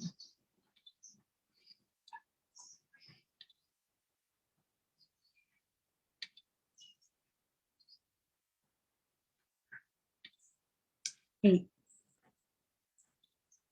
Correct answer is, pag nagsasubmit on time, yon, responsibility. Ngayon, paano naman, kasi may ganito, situational yung question, or dapat i-apply to. Ano naman bang manifestation ng patience sa mga students, sa science, for example, in a science class, okay, or sa science experiments, anong mga manifestation ang patience? Yan, correct. Patience in trial and error. For example, an experiment failed. O pag hindi nag-give up agad, tinry ulit yung for the second time or nag-try ng ibang formulation, patience yung tinitest or na ma-manifest doon. Okay, what else? Kapag naghihintay ng laboratory results, hindi sino-shortcut, kailangan i-observe in 1 week, in 28 days. Ayan, patience. Open-mindedness. In a science class or in a science experiment, paano naman na ma-manifest ng batang open-mindedness? Anybody? Okay, when they think outside of the box, when they try to innovate, open-minded yon. What else? When they try to innovate, yan nga, open-mindedness. Sa ibang ideas, or okay, open-minded sa ibang ideas at sa ibang conclusions. If they are open to criticisms, okay, pag binigyan ng mga constructive criticisms, they would take it, they're given criticisms and they take it constructively. Ayan, that is open-mindedness. Honesty. Pag sa honesty,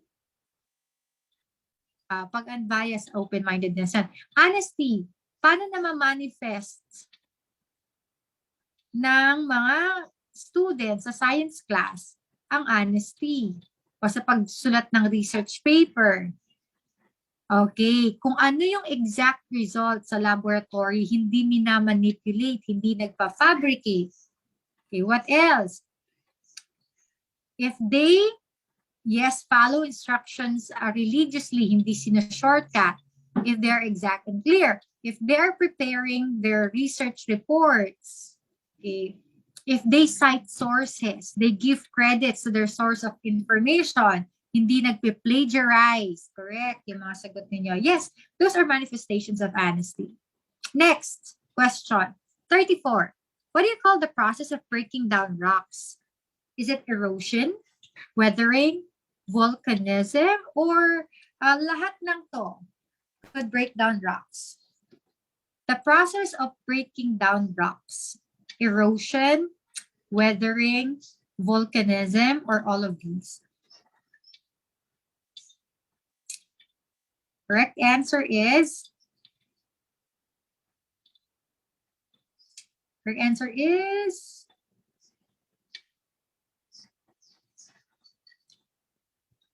yes, weathering. Ano ba mga pinagkaiba ng mga to? Erosion is displacement of solids such as water, wind, and ice. For example, ang nag-erode, nadi-displace. Okay. Pag weathering naman, decomposition of soils and their minerals and rocks through direct contact with the Earth's atmosphere. So that's the correct answer. The water part of the Earth is also known as, dali naman na to. Parang kahit maalaga natin, alagang aso natin masasagot yata to. Lithosphere. Pag lithosphere, anong part yon? Pag lithosphere, anong part? Okay. Land, soil. Solid. Atmosphere. Air. Okay. Alam na natin, correct answer, hydrosphere. Okay, biosphere. Okay, pag biosphere, all life on Earth. Okay, alam na natin yan, atmosphere, gases that surround Earth. Okay, yan. Next. Where do we trace the El Nino phenomenon? A, rising ocean levels. Next, very severe earthquake. Letter C, annual changes in seasons. Letter D, the thinning or depletion of the ozone layer. Where do we trace? What could be the root cause of the El Nino phenomenon?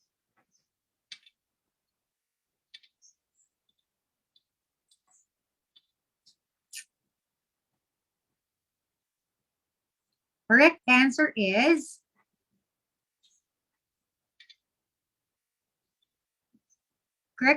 letter D, thinning or depletion of the ozone layers. Bakit ba naging connected sa El Nino phenomenon to? What is El Nino phenomenon? Drought, 'di ba? Okay, drought. Okay, ito yung kabaliktaran ng La Nina. Kapag naman La Nina, baha. Pagbahayan. Okay, bakit naging connected sa El Nino phenomenon? Kasi the thinning or the destruction of the ozone layer would expose us directly to the sun. If we are directly exposed to the sun, mas umiinit, mas mabilis ang process of mas mabilis ang process of when we are directly exposed sa sun, mas mainit ang sun rays, bumibilis ang process of evaporation. Nag-evaporate ng liquid. So, ano nangyayari? Nagkakaroon ng drought, pagtuyot. So, it's letter D. Hindi yung annual changes in seasons, although, hindi yun, normal yan, na occurrence yan, hindi naman problema. Severe earthquakes, wala din yun kinalaman. Pag rising ocean levels, tagtuyot nga kabaliktaran yon. Next is Filipino. Okay, let's have now items for Filipino. Let's start with number 37. Anong tayutay? Ano ba yung tayutay sa English? Bilis sumagot ni Ma'am Shirley, tinatanong ko. Figure, okay, figures of speech. Ayan. Tingnan lang natin yung equivalent na mga ni-review natin sa Filipino. Kasi minsan mas mahirap pang sagutin sa Filipino kaysa sa English. Alright. Anong tayutay ang tinutukoy sa pahayag? Durog ang katawang, bumagsak sa simento si Miguel. A, pagtutulan. B, pagbibigay katauhan. C, pagmamalabis. D, pagwawangis. Durog ang katawang bumagsak sa simento si Miguel. Correct answer ay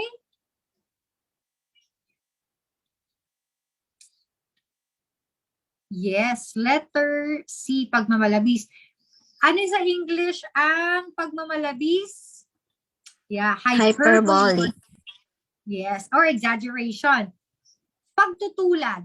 Ano yung pagtutulad? Nagbago Simile. na. Nagbago Simile. na ng spelling. Ayan, okay. Pag pagtutulad, yes, it's simile. Comparison between two unlike entities using like and as. But sa Filipino, hindi like and as. Yung words like tulad ng, gaya ng, para ng, kawangis ng, pagtutulad yon. Pag direct comparison, kay metaphor, ang tawag natin sa Filipino, it's pagwawangis. Katulad, direct na pagtutulad. Okay. Okay. For example, liwanag sa dilim. Yan. Ano pa ba? Ang tigre ng norte, ayan. Metaphorical na yon. Pagmamalabis, hyper, alam niyo na yun, yung tamang sagot. Lubhang pagmamalabis sa kalagayan, exag.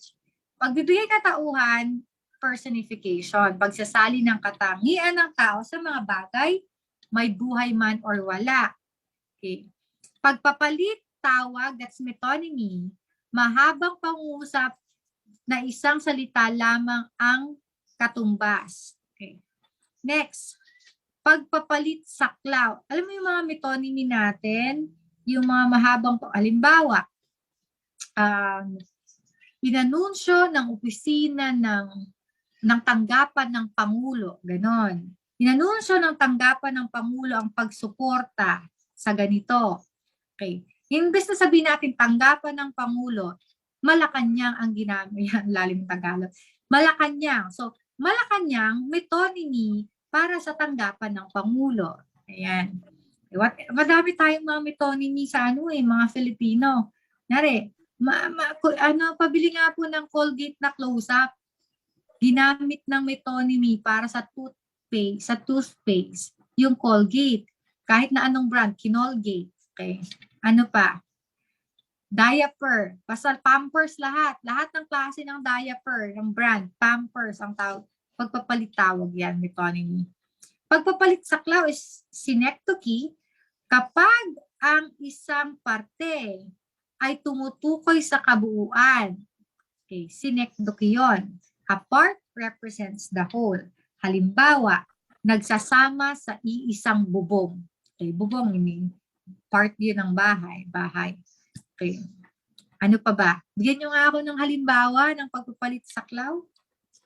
A part represents the whole. Maraming matang nakabantay. Okay. Ibig sabihin, yung mata, mga marites yun, mga tao yun. Okay, ano pa? Ang hawak kamay ay hindi Sabi natin, Filipino, 2 is better than 1. Okay, ang hawak kamay, hindi po. Hawak kamay, ano yan? Ginagamit na nilang idiomatic expression. Hawak kamay, ibig sabihin, magkatulong. Ganyan. Bigyan nyo nga po na iba pang halimbawa ng pagpapalit saklaw. Hindi po. Ayan, naguguluhan tayo. Ang tengang kawali po ay idiomatikong pahayag. Idiomatic expression yon.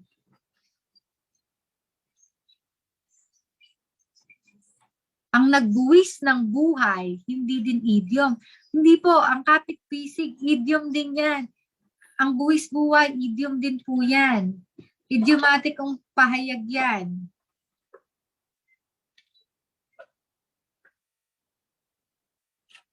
Ayan, ayokong makita ang iyong pagmumukha. Salamat. Tama yon. Ayokong makita ang iyong pagmumukha. Okay, hindi naman yung pagmumukha lang talaga. Yung tao, ayaw mo makita. Kapag hunyo, talaga, hindi yun. Hindi yun pagpapalit saklaw. Ano pa? Isang parte. Uy, grabe, bayanihan. Hindi po bayanihan.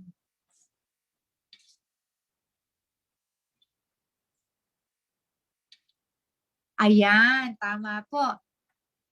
Hingin ang kamay ng inyong anak. Pero siyempre, hindi naman kamay lang yun, di ba? Yung mismong anak na para mapangasawa. O, eto. Ayokong makita kahit anino mo. Ay, hindi, parang exaggeration yun. Okay. Ano pa?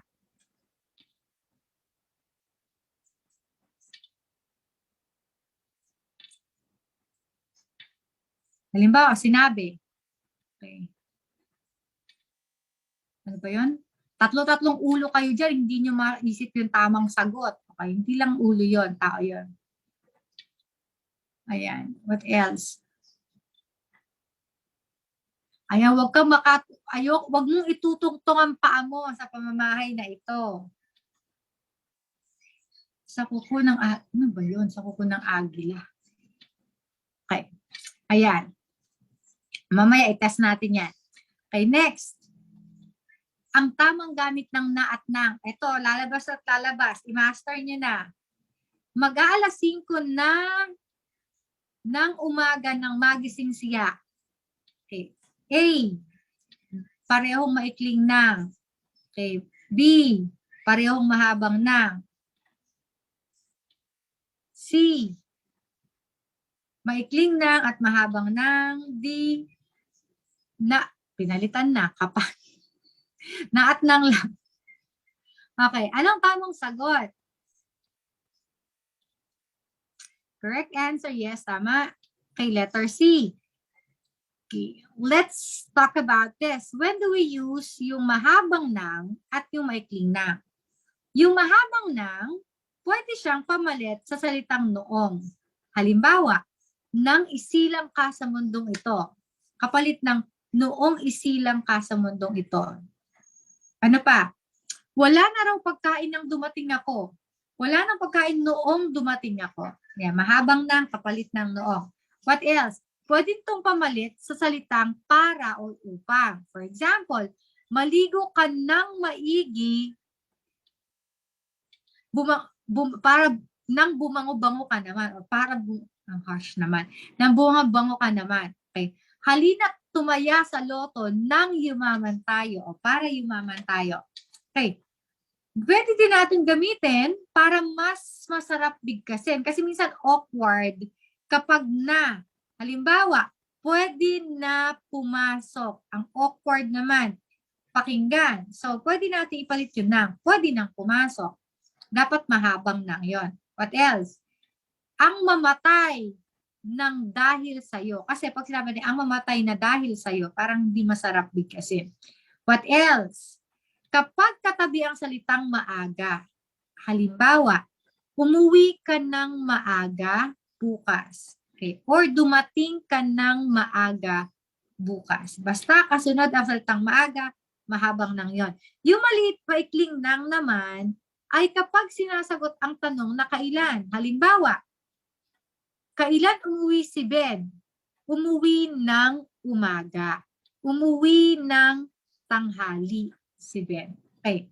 Or pwede din to kapag tungkol sa oras at petsa. For example, gumigising ako tuwing ika-7 ng umaga. Or sa ika-5 ng Disyembre ang kaarawan ko. Pwede din natin tong pamalit sa ubod ng, puno ng, saksakan ng kapag itsura pinag-uusapan. Halimbawa, ubod ng ganda. Okay. Puno ng kasamaan. Saksakan ng gwapo. Ayan, maikling lang yan. Okay. Sigurado meron tong matatanong. So, master nyo na yan. Next. Ang panukalang inihain niya ay lubhang malalim at mahirap arukin. Okay. Ano ang kasing kahulugan ng salitang arukin? Abutin, unawain, sukatin, tanggalin.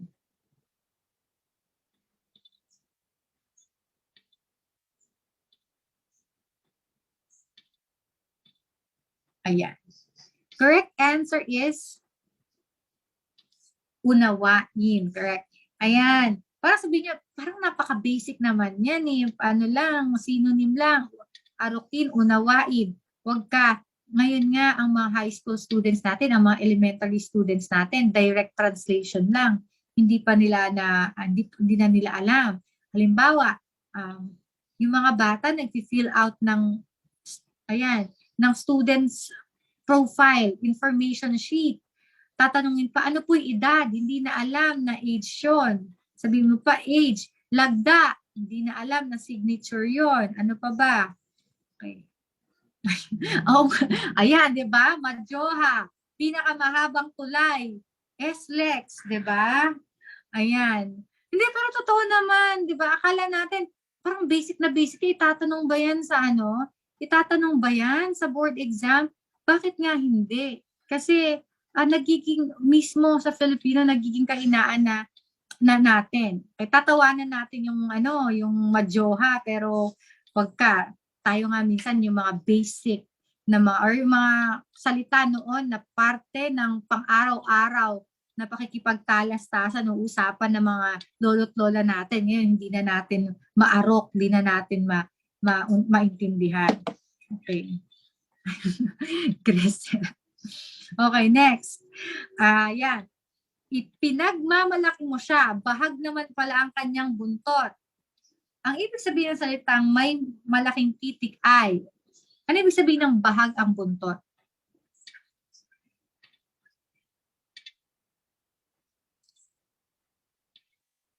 A, kuripot ba yon? B, traidor. C, duwag.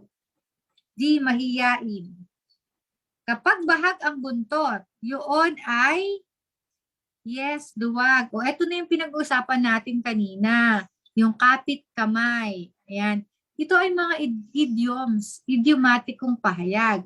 Okay, sa English, kasi sa English, mayroon sarili silang set ng idioms. You have to understand, idioms are culture bound. Halimbawa, sa English, pag sinabi nilang, oy, couch potato. Okay, he's such a couch potato. That is with reference to a person who always watches TV or lazy. Bakit? Kasi ang mga taong tamad, pag nagtatrabaho yan, nanonood lang ng TV. Bakit? Anong kinalaman nun sa couch potato? Because in the American culture, usually when they watch movies or television, ang usual snacks ay potato chips. So you see, connected palagi ang ating mga idiomatikong pahayag sa ating kultura. Ayan. Kaya unique yan from one language to another. Ano ba ang mga idioms pa ang alam ninyo? Kanina nagtetengang kawali. Ayan, idiomatikong pahayag yon, yung nagbibingi-bingihan. Okay, bigyan nyo pa nga ako ng ibang idiomatikong pahayag. Ningas tugol. Ayan, sa umpisa lang magaling. Balat sibuyas. Ibig sabihin ng balat sibuyas, maramdamin, sobrang sensitive. Okay. O, ano pa? Ano yung nagmumurang kamatis? Ano yung nagmumurang kamatis?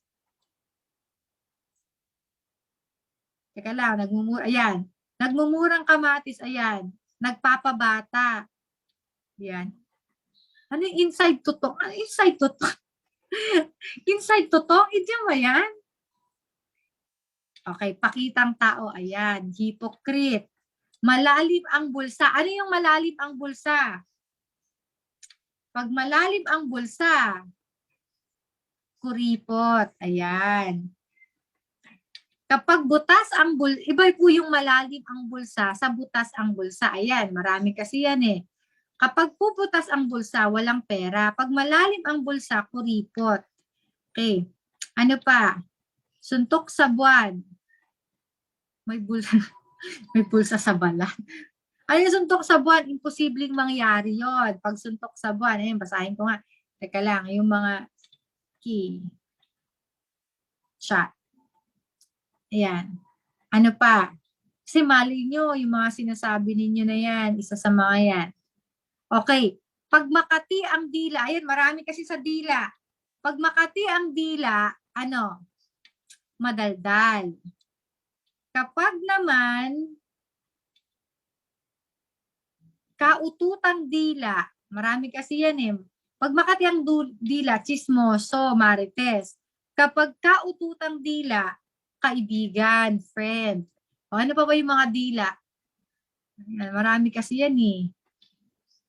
Matatas magsalita. Ayan. Pag maikli ang dila, marami yung mga dila na yan eh.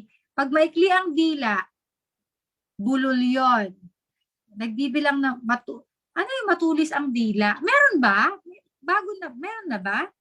Ano yung matulis ang dila? Matalim, matulis ang dila.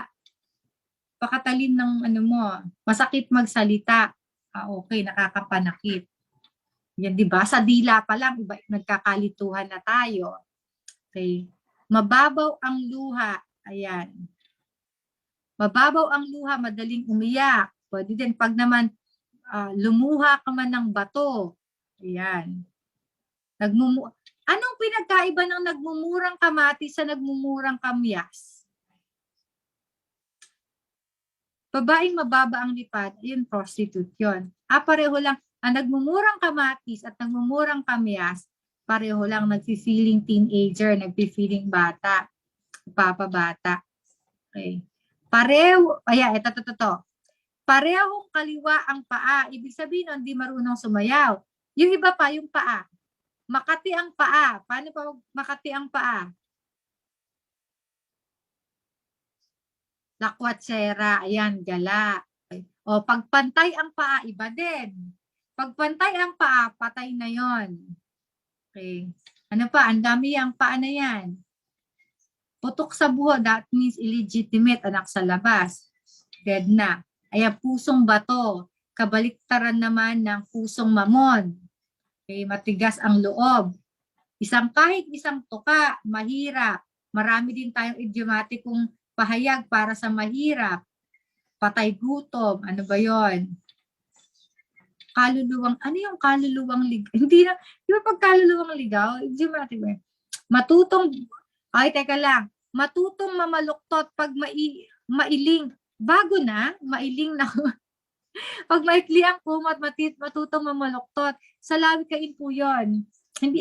Magkaiba yung idiomatikong pahayag sa mga salawikain, ha? Ayan. Sa lawikain po, kasabihan po yun pala, kasabihan. Okay. Kasabihan. Pag maikli ang kumot. Okay. Sa ibang araw po tayo magkasabihan. Marami po yan. Ano pa?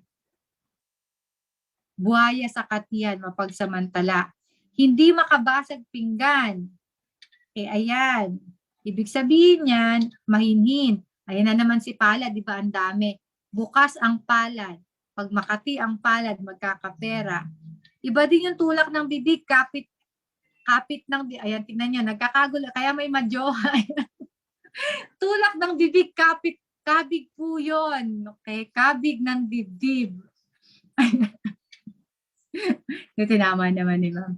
Okay. Magbilang anghel ka sana. Yan, may gatas pa sa labi. Yung labi pa lang, napakadami na yan. Kay bata, may gatas pa. Laman ng lansangan. Okay.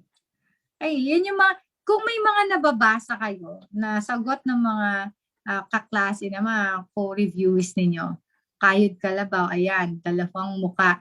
Pag hindi nyo alam, ano ba yung tinype ni ma'am ano na yon, nagmumurang kamyas, maasim ang mukha. Grabe na. Pag nagmumurang kamyas, maasim ang mukha, hindi po yun. Kaya, pag may nakita kayo dyan ng mga idiomatikong pahayag, ay hindi ko alam yon, search ko nga. Okay, baka may mga hindi na ako nabanggit. Marami kasi yan. Okay, nakakalito kasi iba di ba? Okay, naniningalang pugad. Ay, ano ba yung naniningalang pugad? Naniningalang pugad. Marami yan eh, pagdating sa mga ganyan. Pag naniningalang pugad, hindi mo na, naniningalang pugad, nandiligaw yon. Okay? Ano pa? Marami yan sa mga panliligaw. Pulot gata. Ano naman yun? Honeymoon na yon. Maputi na ang uwa. Ayan, tignan nyo na lang yung mga binigay na mga co-reviews nyo. Kapag hindi kayo familiar, search ko nga. Baka yun ang lumabas. Alright. Next, number 41. Sabihin ang gawi ng pananalitang ito. Teka lang. Bawal tumawid, may namatay na dito. Ito ba ay pananakot, pagtukoy, babala, paalala? Bawal tumawid, may namatay na dito. Ito po ay uri ng letter C, babala. Kasi kung pananakot yan, dapat ganito. mamamatay ka kapag tumawid ka dito. Diba? Ganun yun. Next. Ayan. Sa aling salita, magkakaroon ng saglit na paghinto kung pinagpipilitang si Rose ang nakabasag ng pinggan. Okay. A. Sa Rose ba? B. Hindi. C. Nakabasag. D. Pinggan. Kung ang ating message ay ipipilit natin na si Rose ang nakabasag ng pinggan, aling salita ang may Ma'am Grisel? Ayan, may exclamation point pa talaga. Ma'am Grisel, paki-on naman ang mic, please. Please turn on your microphone. Ma'am Grisel, ayan. Hi, good evening po. Hi, good evening. Hi. Ma'am Grisel, pakibasa nga. Ipagpilitan mo na si Rose ang nakabasag ng pinggan. Okay po, I'll try my best to stress the word po kung saan. Okay. Hindi. Si Rose ang nakabasag ng pinggan. So, nandun po yung sa unang word ang stress, kung tama po ba? Very good. That's the correct answer. Pero Ma'am Grisel, dahil magaling ka, paano kung gusto mo ipagpilitan na si Rose talaga ang nakabasag ng pinggan? Saan ang diin? Nasa dulo na po. Gusto mo ipagpilitan na si Rose ang nakabasag ng kung pinagpipilitan mo na si Rose, gusto mo ipagpilitan na hindi si Rose. Kasi si Maximo ang nakabasag ng pinggan. Si Sir Maximo ang nakabasag ng pinggan. After po na word na Rose, hindi si Rose. Hindi si Rose.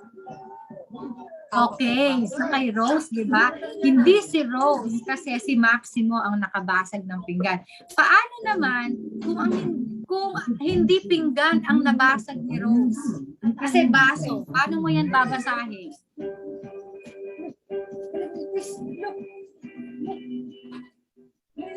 Nako, na-mental block na.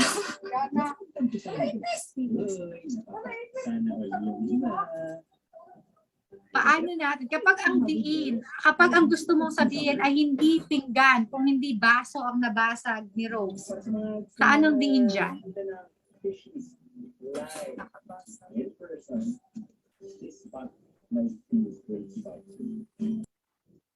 Aling word ang didiinan natin? Nakabasag po?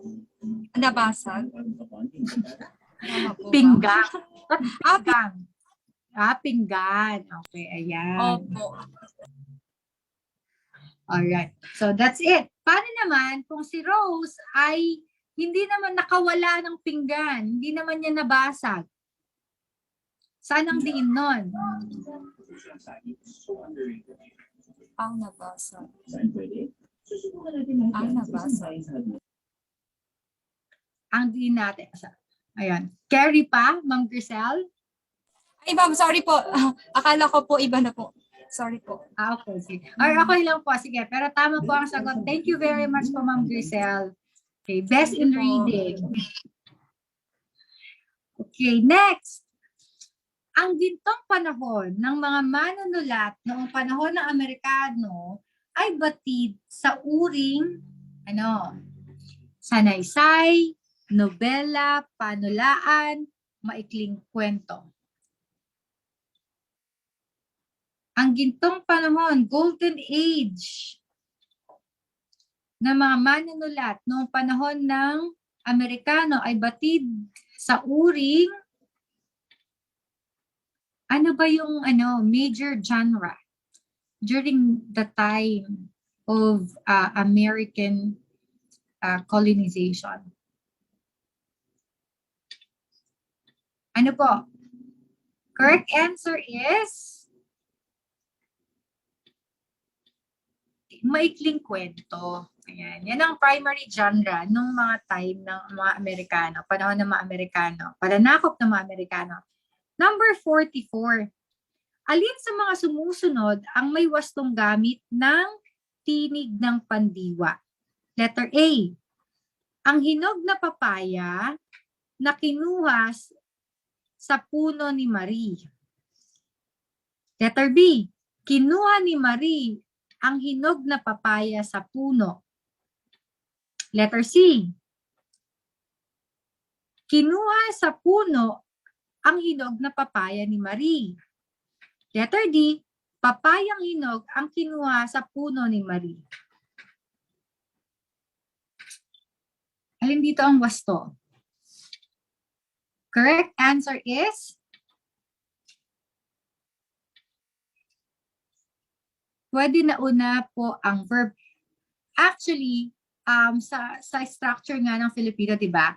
Kabaliktaran. Usually sa English kasi nauna ang subject tapos yung verb. Pero sa atin naman, madalas inverse ang order.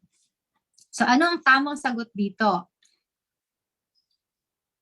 Ayan, tama. Karaniwan at karaniwang ayos. Dito, ang tamang sagot ay kinuha ni Marie ang hinog na papaya sa puno. Mas maliwanag yan. Kasi dito, ang hinog na papaya na kinuha sa puno ni Marie. So si Marie ang pinipitasan natin ng papaya. Okay.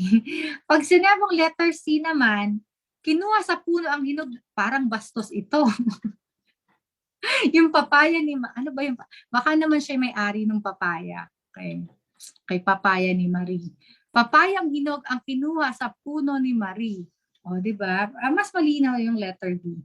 Okay. Next, ang sentro ng pagdiriwang ng sentenaryo. Ay, kawawa na. Yes, kinawawa si Maria, no? Okay. Ang sentro ng karaniwang ng sentro ng pagdiriwang ng sentenaryo ay sa Kawit, Cavite. Ano ang kasing kahulugan ng salitang nasa malaking letra? Pag sinabi nating centenaryo, centennial, ika-50 taon, panghabang panahon, ika-100 taon, o ika-25 taon. Correct answer is letter, yes, century, centennial. That is 100 years. Okay. Pag sinabing milenyo, ilan yun?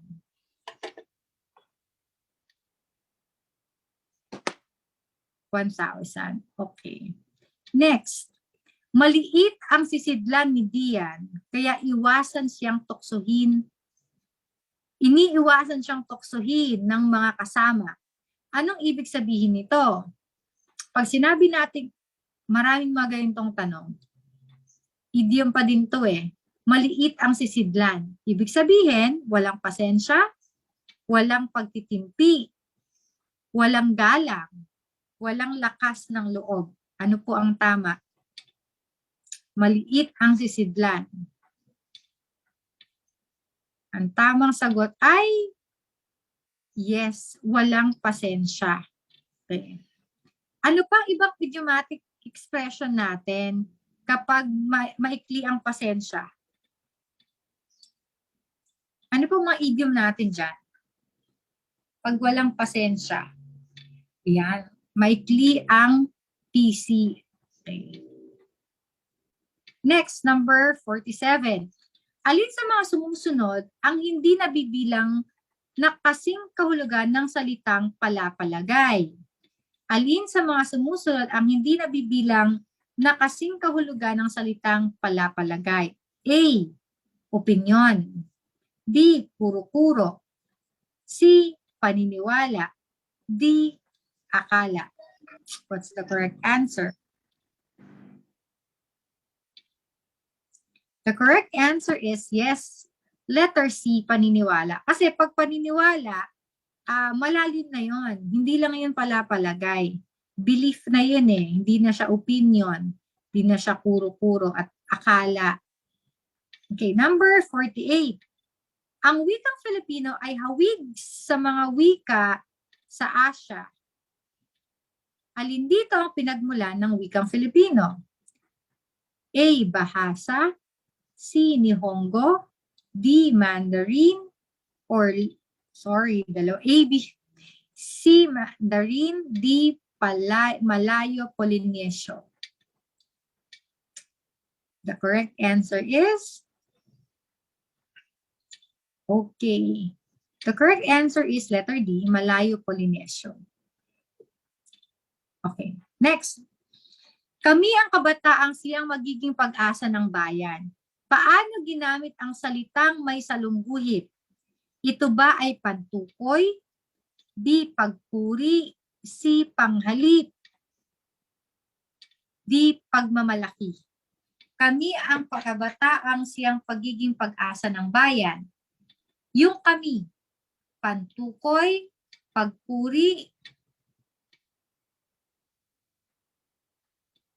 panghalip, pagmamalaki.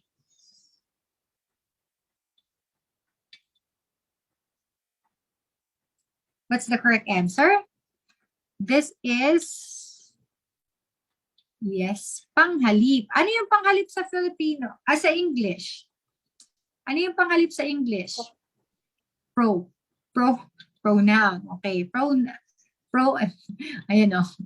Installment yung sagot. Pronouns. Okay. I-review nga natin yon. Yung mga different parts of speech and their equivalent in Filipino. Pag pangalan, it's noun.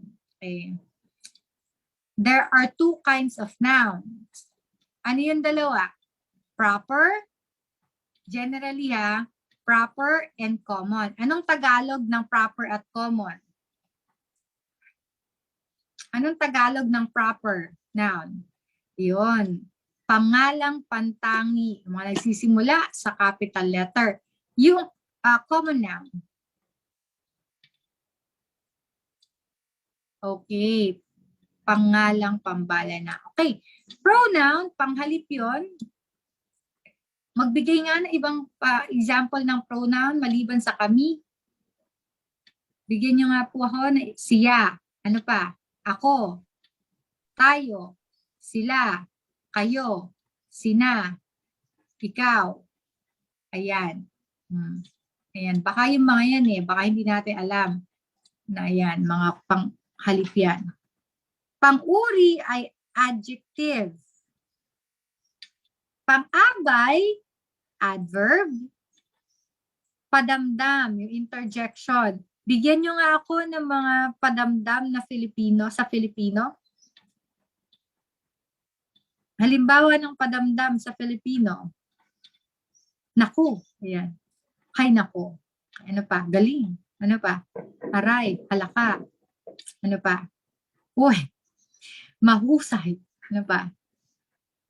Teka lang, sentence na yung bilisan mo Kaya exclamatory sentence na yun Binuuna. Interjections lang. OMG. Tumpak. Ayan. Ow. Okay. Ang bilis. Okay. Bilis. Hoy. Ayan. Okay. Ano pa? Preposition, pang-ukol. Bigyan nyo nga po ako ng halimbawa ng preposition sa Filipino.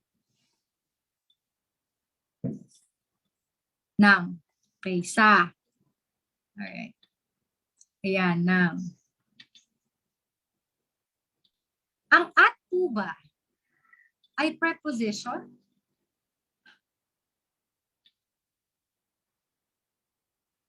Conjunction. Okay. Next. Ang verb ay pandiwa. Okay. Perpektibo, imperfektibo. Okay. I-discuss natin sa ibang tanong yan. Pantukoy ay article. Okay. Ang mga. Ayan. Correct. Okay. Last question. Ito ang pinakamahalagang nobelang Pilipino sa maraming taon na nalimbag noong 1906 at tumalakay ng masinsinan sa paksang puhunan laban paggawa at sa sosyalismo ang A. Luha ng Buhaya, B. Banaag at Sikat, C. Ibong Mandaragit, D. Pangginggera.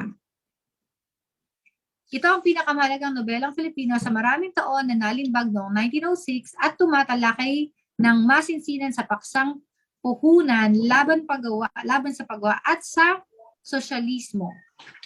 Luha at ng Buhaya, Banaag at Sikat, Ibong Mandaragit, Panginggera. The correct answer is Banaag at Sikat. Okay? So, that's it for our English, Science, and Filipino review. Luha ng Buhay pa. Ayan. Okay. Ayan. Again, tip, habang mahaba pa yung time ninyo para mag-review, manghiram ng mga textbook, mga lumang textbook na natatago kayo sa bahay ninyo ng high school o ng grade school, yung mga topics, kahit hindi kayo English major, yung mga lessons sa math, yung mga lessons sa science na nakikita natin sa mga textbooks ng estudyante, malamang doon kukuha ng tanong. Kasi syempre, yun ang ituturo natin, doon tayo ititest ng mga nagko-construct, mga nagde-develop ng mga tests. So i-browse natin habang mahaba pa yung panahon. And okay, I want to leave this quote from George Latimer before we end our session. Wake up with determination, go to bed with satisfaction. Very clear ang objective natin for reviewing. We want to ace the licensure examination. Okay, we want you to pass. Of course, that's our goal. Okay, for you to achieve that dream. Now, since clear naman sa atin ang objective, make sure that we wake up every morning with determination. Huwag natin isipin na, matagal pa naman yung date ng exam ko, nag-a-apply pa nga ako, hindi pa nga open yung application sa PRC. Okay, every morning, okay, make it a point na you do something to prepare. Kahit na maliit lang yan, you read 2 questions, mag-enrich kayo ng vocabulary ninyo. Kasi iti-test ang vocabulary ninyo, hindi naman natin mako-cover sa review lang na to, yung lahat ng words sa English. So, every day, do or exert an effort. Review materials, kahit na 5 tanong sa isang araw, para we can go to bed with satisfaction because we get one step closer to our goal. Okay, one step closer to your dream. Okay, so thank you for sharing the last 3 hours with me. Okay, ang dami Doc natin. Owen, group photo daw po. Group photo daw po. Group photo, sige po. Okay. Sino mag Ayan. Pwede bang kayo na lang i-end ko tong yung slideshow. Stop sharing. Sino pag mag-group photo tayo, maka-on dapat lahat ng camera kasi